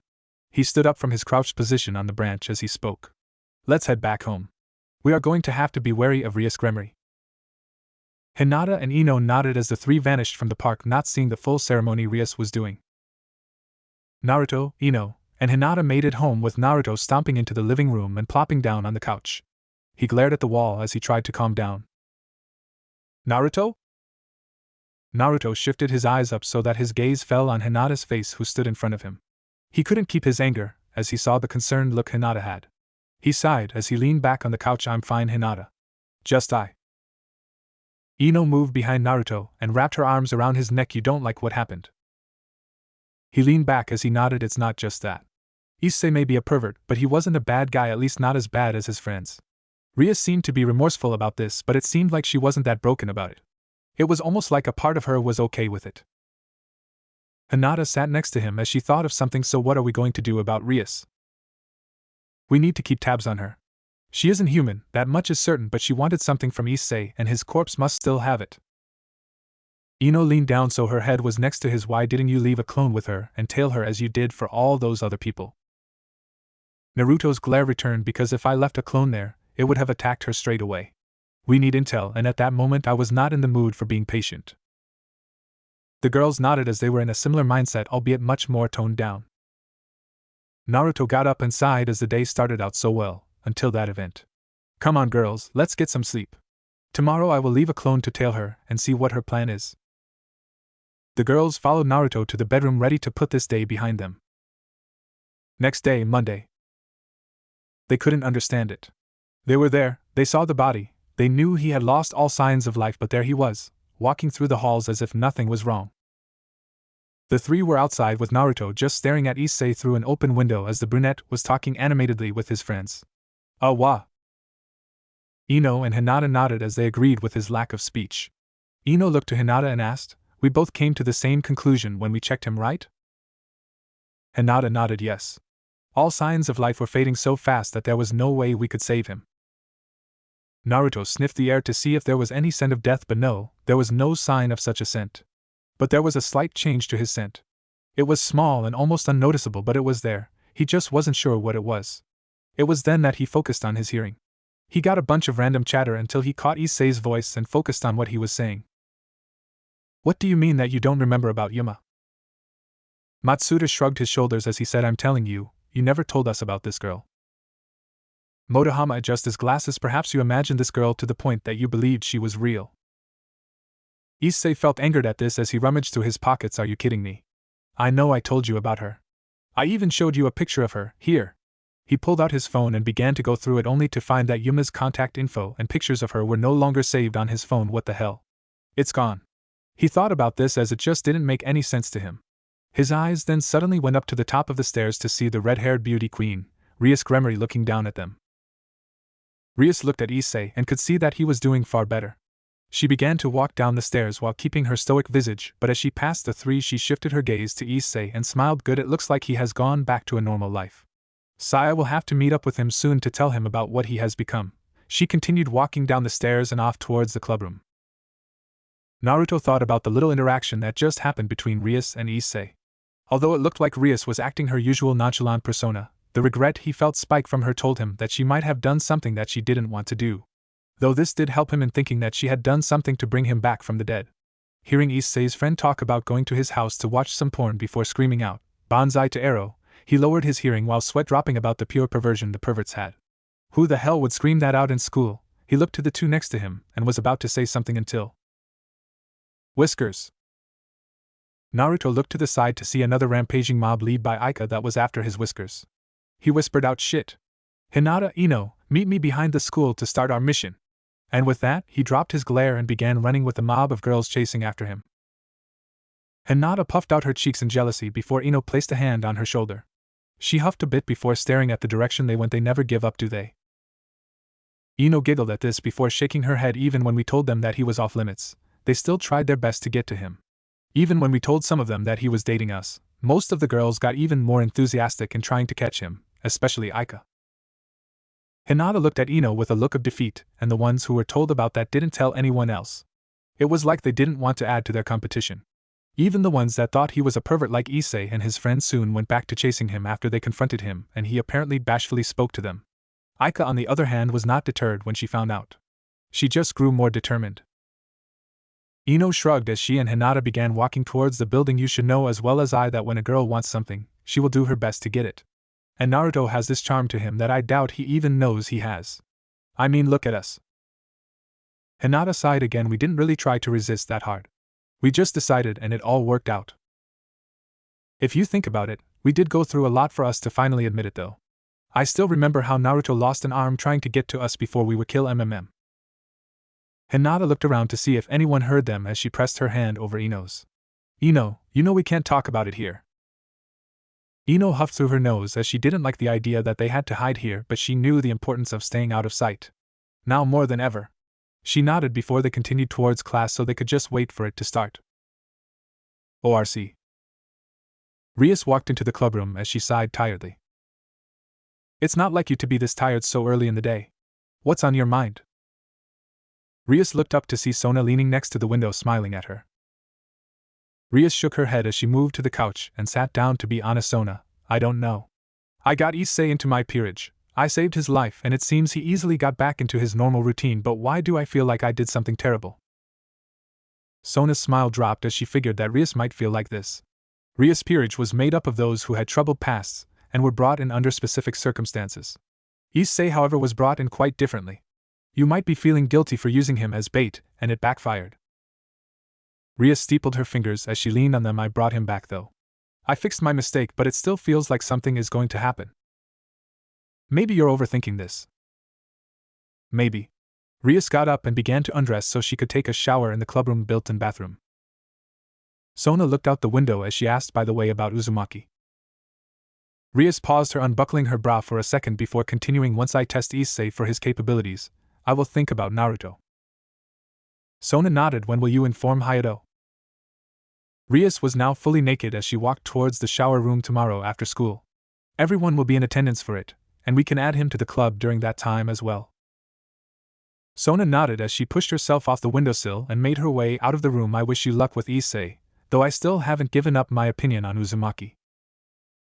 Rias turned the shower on. I know. I most likely will allow you to have him as we found nothing about him in the years he has been here. A part of that rumor that he is dating both Ino and Hinata. Sona paused as she smiled good-naturedly. It's hard to believe based on his nature. He doesn't seem the type to try and gain a harem like Issei and his friends. But then again, this just adds to the mystery of Naruto Uzumaki. She walked out of the room and off to the student council's office. Later that night. Can I at least rearrange their minds so they won't be perverts anymore? No, Ino. You can't kill them, make them brain dead, cut off their balls, make them impotent, or rearrange their minds. Ino huffed as she laid back on the roof the three were using to keep an eye on Issei. So far, it was turning out to be a waste of time since the first thing the guy did was head over to his friend's place and started watching porn. And frankly, she was bored. This is a complete waste of time. All they have been doing is watching that weird cosplay smut. How can they even find that stuff entertaining? Hinata shook her head as she sat with her knees up. Everyone has their preferences, Ino. Although Hinata looked as calm and content as ever, she was also finding this stakeout to be quite tiresome. Naruto would have been bored if it weren't for the fact that he was blushing in embarrassment, since he could hear the moans and sexual sounds that came from the videos that the three perverts were watching. He may not be able to see it, but he sure as hell can hear it. Can't they watch something else? Humans have a weird way of entertaining themselves. To watch such things when they could be doing something more entertaining. Oh, you mean like going on a rampage and destroying a few mountains? Maybe 3 or 4. You know we can't do that. Kid, we haven't had any chance of fighting anything. And no! Your training doesn't count. Seeing you beat yourself and helping your mates become stronger cannot be considered a fight. Yeah. We got much stronger, but the three of us haven't been able to test out our full strength. He was brought out of his thoughts when he felt Ino tapping him on the shoulder. He looked at her to see her pointing at the house. He saw that Issei was leaving and heading towards his house. Finally. I was really getting tired of hearing all those ohs and ahs. Let's go. The three followed in the shadows as Issei dazedly walked home. This was something the three noticed and grew confused about. It wasn't until Issei turned around to look towards a mother and daughter a good distance away from him. How can I hear them all the way from here? The three were stunned to hear that Issei had heard the little girl complaining to her mother about some candy she wanted. They knew for a fact that the people here cannot hear that well. They could because they had the training to increase their hearing, and channeling a minute amount of chakra into their ears helps as well, but Issei was normal. Or at least he used to be. Naruto narrowed his eyes as he noticed the boy change direction and was heading towards the fountain where he died. He was unsure how good Issei's hearing became, but he gestured to his two companions to pull back a bit so there was a greater distance between them and him as he whispered out, "Think he remembers he died there?" Ino thought about it as they moved. Possibly. During the day it didn't seem like he had any idea of what happened. It might be a suppressed memory that he has subconsciously forgotten, but if he is going back to that fountain, he might have an inkling about it. Naruto and Hinata nodded as they followed from a distance. Fountain. Issei walked slowly towards the fountain he remembered from his date with Yuma. This was where we had our date. I know it was real. I remember her hand intertwined with mine. Her smile when we went out for ice cream. He clutched his shirt as he remembered how it felt to have someone by his side, someone that didn't look down on him or think he was nothing more than a pervert. It can't have been just a dream, could it? The three shinobi were hidden in the trees too far away for the girls to hear what Issei was saying to himself, but Naruto could. Naruto shook his head. I don't know exactly what happened, but looks like this girl really left an impression on him. Hinata looked at him as she asked, "What do you mean?" Naruto sighed. It almost sounds like he felt how I would feel when I'm with you too. Ino and Hinata now understood that the girl Issei was with meant a lot to him. Ino then gained an inquisitive look. Then there is more to this than we realize. This girl shows up out of nowhere, and then after Issei gets killed everyone forgets that he even said her name. The other two nodded with Hinata speaking up. It would seem that someone erased the memory of Yuma. But the question is, why were we not affected? Naruto thought about it for a second before he mentally asked Tuchan, "You got any idea?" Kurama opened one of his eyes since nothing of real interest was happening, and he decided to take a nap. There was that small tickle that happened last night when all of us were asleep, but it was so small that it didn't even seem worth mentioning. Maybe that was a genjutsu that erased memories. You didn't say anything? Like I said, Kit. It was too small to even care about, and it didn't even affect you three, so it wasn't worth mentioning. Naruto was brought out of his mental conversation when he felt one of the negative beings he felt throughout the city suddenly appear in the park, and a weird sensation overtook him. He looked to the girls to see that they also felt it. He looked toward Issei to see that he wasn't alone anymore. Not good. Ino, Hinata, circle around him in case he tries to flee. I'm going to. He paused as he saw Issei make a leap that should not have been possible for him. Okay, now I know something is up. Girls, go. Ino and Hinata disappeared from his side as Naruto made his way closer. So you are running away? Issei panicked as every fiber of his being told him to run away from this trench coat-wearing man. What the hell is going on? And he turned and ran. Naruto turned in the same direction of Issei as he followed from within the forest. Okay, he is slightly faster now. He then felt the malicious intent coming from the stranger, and the interesting thing was that it was coming from above Issei. Looking up, he saw the guy with black feathered wings, and his mind immediately went back to the previous night. Issei ran away as fast as he could to get away from the random guy. What the hell is going on? Who was that guy, and why do I feel like I shouldn't even be near him? He saw black feathers begin to fall from above him, and he remembered that Yuma had the same kind of feathers. Looking up, he expected to see her, but instead, he saw the man looking down at him. He stopped in his tracks when the man landed in front of him.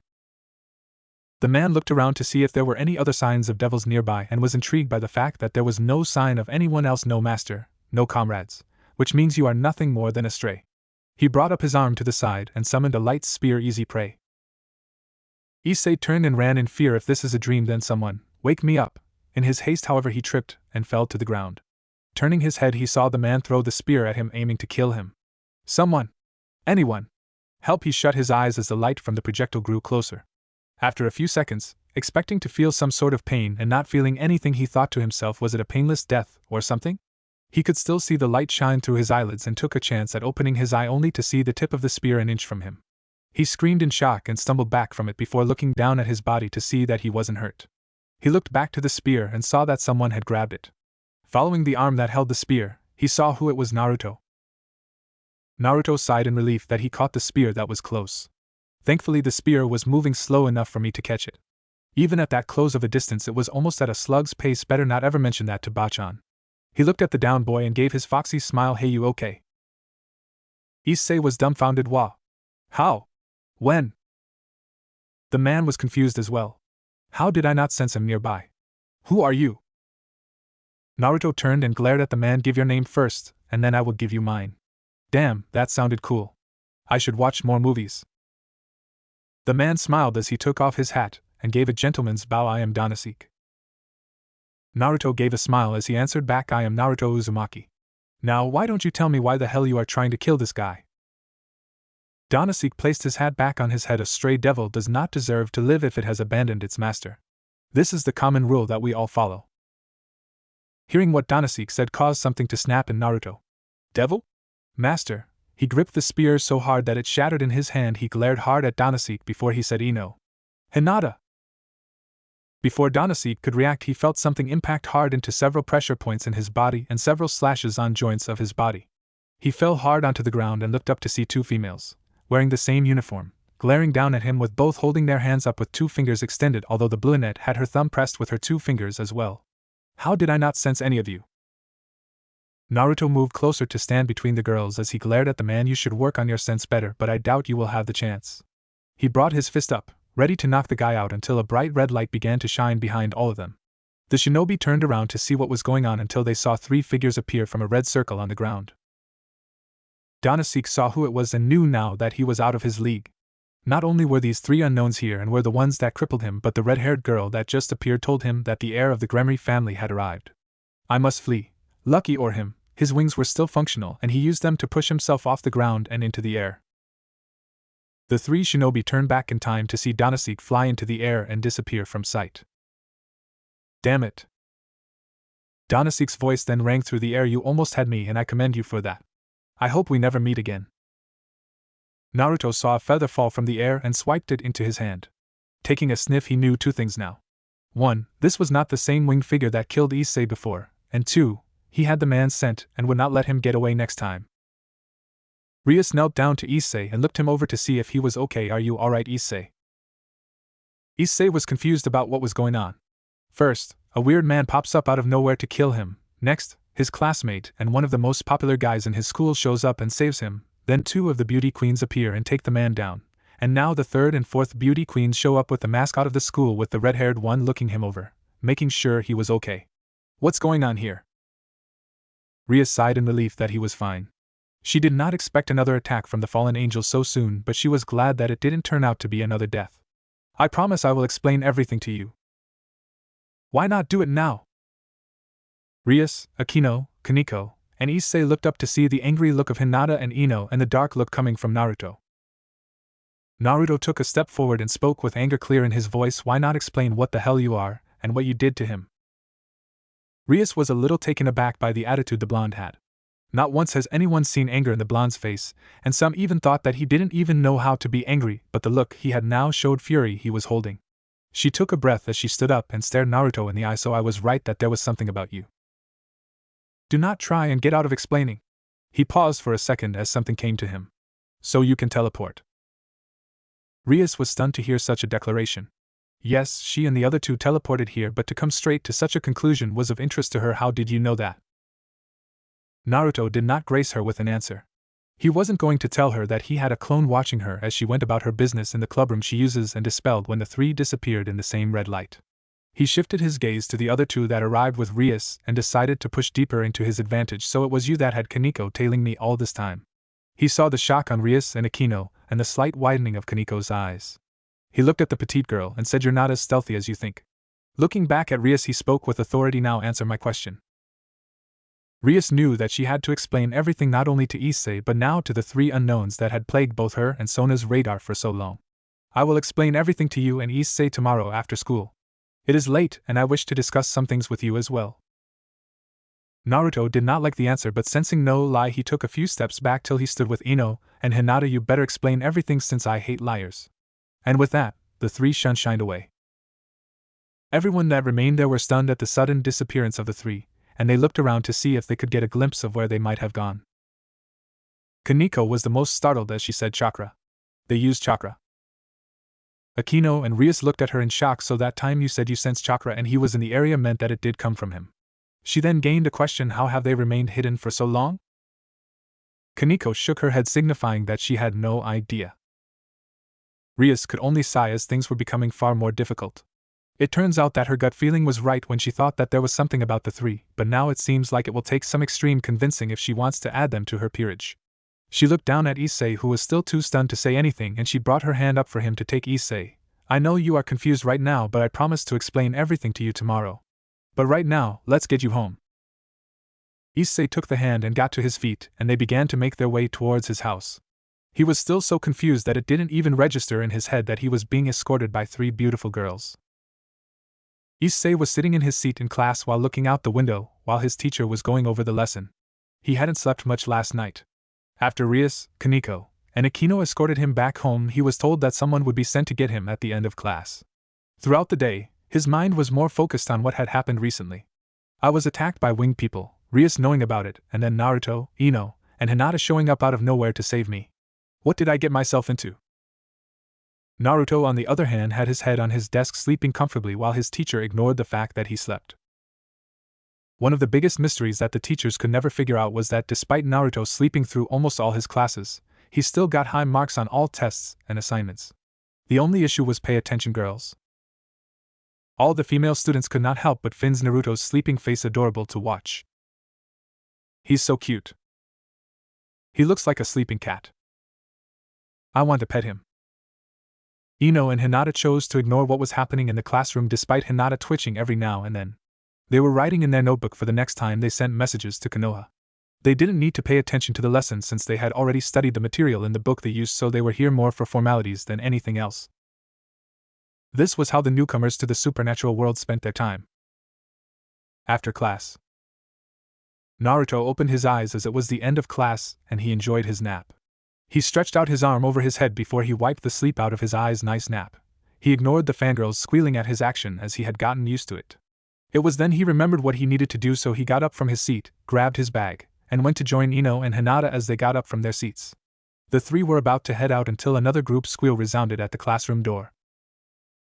It's Kiba! What would he want in our class? Kiba Yuto smiled at the girls around him as he politely excused himself and made his way to the three shinobi. Ah, good, you're still here. I've been requested by Rias to bring you over so we may discuss some important matters. The three shinobi kept their usual appearance as normal students with small smiles. However, internally they were dead serious. That was until. I wonder who is on top and who is on the bottom between Kiba and Naruto. Aika popped up out of nowhere and decided to make things far more difficult. Naruto felt the need to hit his head on the wall, especially since he saw some of the girls begin to gain this dazed, daydreaming look. He looked to Kiba and quickly said let's go before rumors spread. Kiba nodded as he gave a slightly strained smile, though it went unnoticed by everyone indeed. The group left the classroom leaving a group of daydreaming girls. They made their way towards another classroom to pick up Issei, and Naruto could tell that the girls that saw them walk as a group began to smile in a fangirl way. Seems that the rumor Ika no doubt will start hasn't made it far. Hopefully, we can get out of view from everyone before they all start imagining more. They stopped in front of another classroom as Kiba looked to his guests. Please wait here while I go retrieve Issei. Seeing the three nod, he made his way inside and ran into the same thing as before. A group of girls fawning for his affection. You're all looking lovely today. He made his way through the group with the girls making small comments about him gracing their presence. Issei heard the commotion and turned his head to see Kiba arrive. Oh great, Prince Charming is here. He decided that he should just ignore the guy as he waited for whoever was going to be sent here to retrieve him. Ah, there you are. Issei turned his head as he was surprised to hear Kiba talking to him. I've come here on the behest of Rias. Issei was now even more surprised that Kiba was the one that came to get him. Wait, you are the one that she sent? Kiba nodded indeed. Come, there is much that we need to get done. The girls began to all dread the fact that Issei was walking with Kiba out of the class. Kiba, don't, you'll catch pervert. You'll lose all your friends and become unpopular. A chuckle could be heard from behind the girls as they were all watching Kiba inside. The girls looked behind them to see the first prince of Kuo. Naruto was trying his best to hold in his laughter, and how low the girls thought about Issei. It reminded him of Jiraiya and the stupid antics. Kia! Naruto opened his eyes to see the girls begin to look back and forth between, and they were all blushing. It was like they could not believe that the two princes of the school were standing in their presence, and in all actuality it was. Throughout the entire time that they were at the school, they never interacted with each other. Kiba because he had duties with his fellow devils, and Naruto usually did not interact much with anyone apart from the girls chasing him around. This could be one of the rare chances that the two were in close proximity for longer than a simple passing. The two princes are here. Oh Kami, please tell me I'm not hallucinated. Several of the girls fanned themselves as if they were heating up, and a couple of them fell back dramatically only to be caught by the others. Kiba walked out with Issei right behind him. Issei was surprised to see Naruto, Ino, and Hinata waiting for them. Wait, you guys are coming too? Naruto smiled as he nodded. Of course. We all have some things we need to talk about. Kiba nodded and gestured for them to follow. As they walked towards their destination, Naruto looked Issei over and could not see anything wrong with him. Hey Issei, you feeling alright? Issei was startled at the sudden conversation, but once the question registered he nodded yeah. I'm just a little confused with what is going on. The three shinobi nodded with Ino saying don't worry. We should be getting answers soon, she said as she turned her gaze at the back of Kiba's head. Kiba could not help but think that he was being threatened by that statement, but he showed no visible reaction to it. They made it to the ORC, and inside the room were Rias, Akino, Kaneko, Sona, and Tsubaki. The group all paused what they were doing and turned their gaze to the new arrivals, with Kaneko pausing from eating her chocolate, Akino smiling, Rias sitting at her desk, Sona and Tsubaki now giving an analytical look to Naruto, Ino, and Hinata. Something that startled all that watched them come in was the change in Naruto's facial expression. As he came in, it looked like he had the usual bright personality, but the second the door closed it shifted into a look of someone who had just entered enemy territory. Not only that, but Ino and Hinata gained a stoic visage as to not give any clues on how they really felt. Sona and Tsubaki were extremely curious about this, as they had not once seen an angry look at the almost always smiling Naruto, and to see Ino and Hinata have a face that would put professional poker players to shame was just as surprising. Sure, they were told about it by Rias, but to see it is another matter. Kaneko got up from her seat and moved closer to the three with no reservation. She looked up at Naruto and narrowed her eyes, trying to figure something out. Naruto looked down at Kaneko with a quirked eyebrow. What? Kaneko looked him up and down before saying no chakra. How? Naruto gave a small smile as he brought up his hand and poked her right between the eyes. We need answers first. After we get them, maybe we will give our own. He then turned a hard look at Rias, but that all depends on her. So let's start with what you did to Issei. Rias flinched at the look Naruto gave, but she knew this was coming. She looked to Issei and began to speak. Well, I suppose we should get this meeting started. And so it went, with Rias explaining the three warring factions, what Issei had become, the reason for his death, and what role Yuma had in it. Throughout all this, Naruto paid rapt attention to the details that were given. In all honesty, He thought that it sounded similar to what would be done in the elemental nations, however, instead of it being because of what village you are from, it is more on what race you are. Something that bugged him was, since when does being one or the other affect the kind of person you are? It should be one's actions that should be judged, not what they are. He also kept his gaze at Issei, as he could not only see the hurt he had when told that Yuma was just doing this to get the chance to kill him. He could not imagine how it must feel for someone you care about just acting so they could kill you. Or rather, how it would feel like if you were oblivious to their intentions. So that is everything. You have become one of us now, Rias finished as she and the rest in the room unleashed their wings. Issei was stunned by this, but for some reason, something burst from his back, causing him to turn his head to see that he has the same kind of wings as them. Naruto looked over the wings that were now on their backs and was interested in the way they look. But this was a minor thing, since despite the fact that everything she had said was true, she still avoided one thing. Why don't you tell him that you used him as bait to lure out the fallen angels? Ria sighed, as she knew she would need to come clean. I was unsure if the fallen angels were really after Issei at the time. We had discovered them in our territory not that long ago, and when we discovered them around our school, we wanted to see what they were really after. I had wanted to be absolutely sure that what they really wanted was Issei, or it was just a passing notion. As such, I had allowed them to date and see if she would show her true intentions and reveal some more about where they had stationed themselves. I just did not account for losing sight of Issei during their date, and that being when she would strike. Naruto began walking closer to Rias, leaving Ino and Hinata where they stood. You took too great a risk, and because of this Issei ended up dead, and now part of something he didn't ask for. Naruto's glare was piercing, and the way his eyes bore into hers almost made her feel small. Issei nervously walked up to Naruto in a placating way. Come on, Naruto. It's all good, and she saved my life as well. I don't mind being part of this devil faction. Naruto turned his head to look at Issei. Issei, you have become part of a war that you didn't even know about. He turned back to Rias. You used an innocent civilian to lure out someone that you knew was after something. If you wanted to find something out, you should have tailed her or did some digging of your own. Rias sadly nodded. Yes, I know my mistake, but I have given him something that has made him more than what he used to be. But was it his choice? Sona walked up to stand by Rias. It was a calculated risk, and she already regrets the fact that she had made this mistake. You do not need to make her feel worse for it.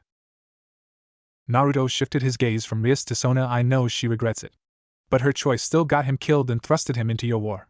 He then turned his head to look at Akino, Kiba, and Kaneko. Be mad at me all you want, but she is still in the wrong here. This stunned them, as they were sure that they weren't showing any signs of anger. They all had the same thought. How did he know we were angry? Naruto turned to stand back with Ino and Hinata before leaning on the wall. You said something about Issei having a sacred gear? Rias nodded, as she felt not only reprimanded but a bit miffed that she would not be able to get answers to her questions about him. She knew that at the moment she was not his favorite person, and if she started asking now, he would most likely not give them to her. She didn't need to get worse on his bad side when what she really needed was help. She looked to Issei and chose to try and get him to unlock his sacred gear. Right, we shall try and have you activate your sacred gear. Issei suddenly felt self-conscious now that all eyes are on him. Rias gestured to him. Issei, raise your hand. Issei responded accordingly, and raised his hand as if he was in a classroom. Right. Rias smiled at how nervous he was acting. It was cute in a way. Relax. I want you to focus on the power you have deep inside. You should be able to call upon it when you find it. Issei shut his eyes with his arms still in the air and tried to do as he was told. Look for the power I have. For several seconds he tried to find something that would call upon his power. He scrunched his eyes tighter in concentration, but he could still not find anything. Snicker. Giggle. Naruto, Ino, don't be rude. Issei opened his eyes and turned around to see Naruto pressing his face into the wall in a clear attempt to hide his laughter, and Ino hiding a clearly visible smile behind her hand, with Hinata trying to get them to stop. Hey! What's so funny?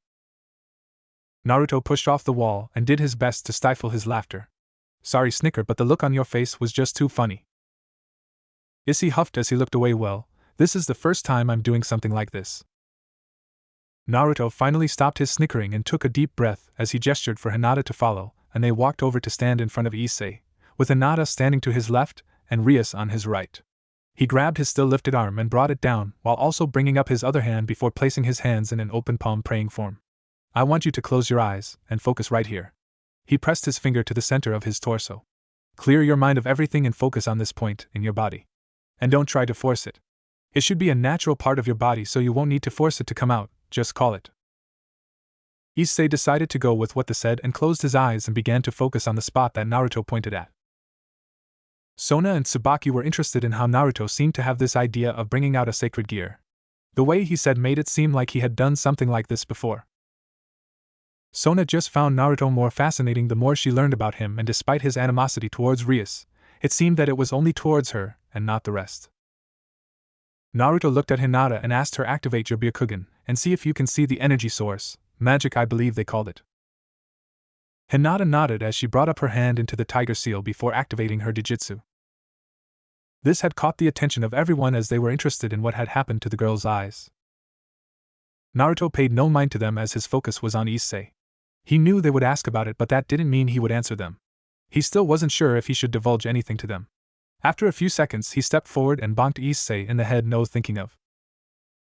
Issei rubbed the spot he was bonked before looking to Naruto. How did you know? Naruto gave a knowing smirk before stepping back. You're easy to read. He actually felt the guy's perversion rise, and with how Issei was, it was the only reason he would have those feelings. Issei was thinking of. Now try again and don't think of. Issei sighed as he tried again. He wasn't used to doing something like this, but Naruto seemed to know what he was talking about, so he would trust him. Naruto looked to Hinata and whispered, anything?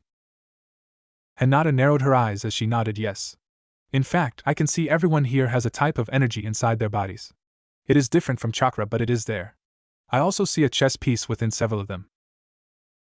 Ino quirked an eyebrow as she decided to join her fellow shinobi. Chess piece? Inside them? Hinata nodded as she spoke, but kept her main gaze on Issei. I had seen it early when we were watching him with his friends. But I had not focused on it enough, and I assumed he merely had it in his jacket pocket. There is a number attached to it as well, the number 8. Sona and Rias had their minds running a mile a minute as they couldn't believe that Hinata was able to see the chess pieces inside their peerage. As far as they knew, there was no real way to do such a thing, but here she was seeing the pieces they used. Sona focused on Hinata's eyes as she adjusted her glasses. What are those eyes of hers? Are they an unknown sacred gear of something else? Hinata then noticed something happening within Issei. Wait, there is something. Issei had tuned out the world around him. He tried his hardest not to think of like he normally would, and once he was able to clear his mind, he found himself in front of a raging inferno with a large silhouette gazing down at him. That boy is an interesting one if he was able to instruct you into contacting me. The figure looked down at Issei and nodded. Well, partner, it is a pleasure to finally speak with you. I am known as Drake. Issei was awed by the large being before the inferno grew, and he covered his eyes as it brightened. Issei's eyes snapped open as his left hand gained a red gauntlet with a green gem on the back of his hand and yellow spikes that ran down it. Level 2. Whoa! What's this? Rias stepped forward with a wide smile on her face. That is your sacred gear. It is what the fallen angels wanted to destroy by killing you. Sacred gears have been in existence throughout all of human history. Most of the time in high-standing figures and those known for exceptional achievements. Naruto looked to Hinata and she answered without him asking. His energy had jumped in potency, but it is mainly focused on that gauntlet. Ino nodded as it would make sense if the object itself was said to be powerful. It was then that she had asked something in a whisper that they needed to know. Will you be able to tell if anyone else has magic? We haven't really been looking, but if we are on their radar now, we need to be ready. Hinata nodded as she whispered back. I had not focused my sight on anything other than chakra. Now that I know what to look for, I can tell if someone is from the devil faction. I would need to see a fallen angel to see if there is any difference, but I will keep an eye open for any irregularities. Naruto nodded as he turned back to Rias and Issei as the former had finished telling Issei about what they do in general. Sounds like the missions back home, but simple fetish requests? It was one of the things Rias described some of the contracts they had taken. It was vague in a way but also clear on what could be asked of them. His sweat dropped when he heard Rias tell Issei that if he worked hard enough he would be able to have servants of his own, which got Issei to shout out. I'm going to have a harem. The three shinobi sweat dropped at that declaration as Issei kept proving how odd he could be. Naruto rolled his eyes at this. Of course you use that to get him motivated to do it, though Naruto felt that his statement was not entirely true. Is there something more to it, or am I losing my touch? Doubt it. Where the hell have you been, Yu-chan? Sleeping. But this whole devil talk sounded interesting. Maybe, but I don't need to change anymore. I'm already not human, I don't need to become something else. What about your mates? This had caused Naruto to pause for a minute. He wasn't interested in it, but one thing did catch his attention in becoming a devil thing: immortality. But not for him. He was practically already immortal, but Ino and Hinata weren't. He knew that he would outlive them, and it hurt his heart to think about it, but if they were to become one, they could stay with him forever. But the idea of them becoming the servant of someone did not sit right with him. He would need to discuss this with them, but right now was not the time. Naruto then saw that Issei was packing up some flyers that he was asked to send out to the public. On the job experience. Not bad, but he watched as Issei made his way out of the clubroom and off to do the job. As the boy left, Naruto spoke. Issei, stay on your toes. Devil you may be, but the fallen angels will most likely still be after you. Issei felt all his nerves fail him, and he at first wanted to turn around and not do this delivery, but harem. Harem. Harem. He regained his nerve and nodded towards Naruto. Thanks for the heads up. Naruto smiled as he nodded to the brunette before he watched him leave.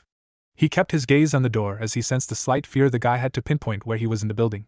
He didn't even turn his head when Rias began to speak to his group. Okay, now we can move the conversation onto you three. Naruto felt the prankster in him show itself after so long of being dormant. And despite the fact that he wanted to do something grand to someone, he right now had a mission he needed to do. Ino, Hinata, let's go. The three began to head towards the door, which shocked everyone else in the room. Rias took a step forward as she called out, hold on. You said you would answer some of our questions. Sona stood next to Rias as she nodded. She is right, Uzumaki-san. I do not see you as someone who would go against his word. Naruto had opened the door and paused before leaving. He turned around with his foxy grin clearly visible. I said that it would depend on whether or not I like your answers to what happened to Issei, and even if they are satisfactory, I never said when I would tell you. Rias was wide-eyed as she realized what he was doing, with Sona actually smiling back at the boy. Clever. Naruto then gained a dead serious look. Don't forget that I am still pissed at you. He pointed at Rias while ignoring the clear signs the others were ready to defend her, whether verbally or physically. I'll give you your answers, but only when I feel I can trust you. Right now, we are going to keep an eye on Issei. He may have power now, but that doesn't make him a fighter. We will talk when I can trust you, Rias. He then moved aside for Hinata and Ino to move past him before walking out himself. Before he closed the door, he looked back, gave his usual happy smile, and did a two-fingered salute. Catch you later. And with that, he closed the door. Everyone there stood in silence until Akino giggled. It would seem he got the better of us. Rias groaned as she slumped a bit. I'm really going to have to gain his trust if we want to know more about him. I didn't even get the chance to ask him about joining. Though with how he feels about me, I doubt he would even consider it. Kiba smiled sheepishly. Well, he did say he would give us answers later on.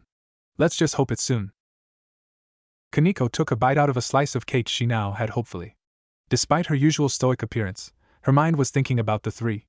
There was something about the chakra they used that seemed interesting to her. More so Naruto than the other two. Hinata may have been the only one that let her chakra be known, but she still remembered the brief moment all three used chakra before. She wanted to know more about them. Unbeknownst to the rest of the room, a small mouse was hiding under the couch out of sight and listening to the conversation they had. Later. The three shinobi were on a rooftop watching Issei leaving his client's apartment. Ino blew out a puff of air on her bang as they watched Issei walk his bike down the street. I can't believe they summoned devils to their house to cosplay and do weird things like that. Hinata smiled as she leaned on Ino's shoulder, as she was at least enjoying the night. Everyone has their own form of entertainment. Naruto was on one knee as he kept his focus on the boy and the oncoming enemy. True. Like how you like my special massages. Naruto turned his head to the right to give Ino a knowing look. Ino and Hinata blushed as they both enjoyed those massages. Ino then smiled at Naruto as she spoke softly. Maybe when we get home, we can have another session.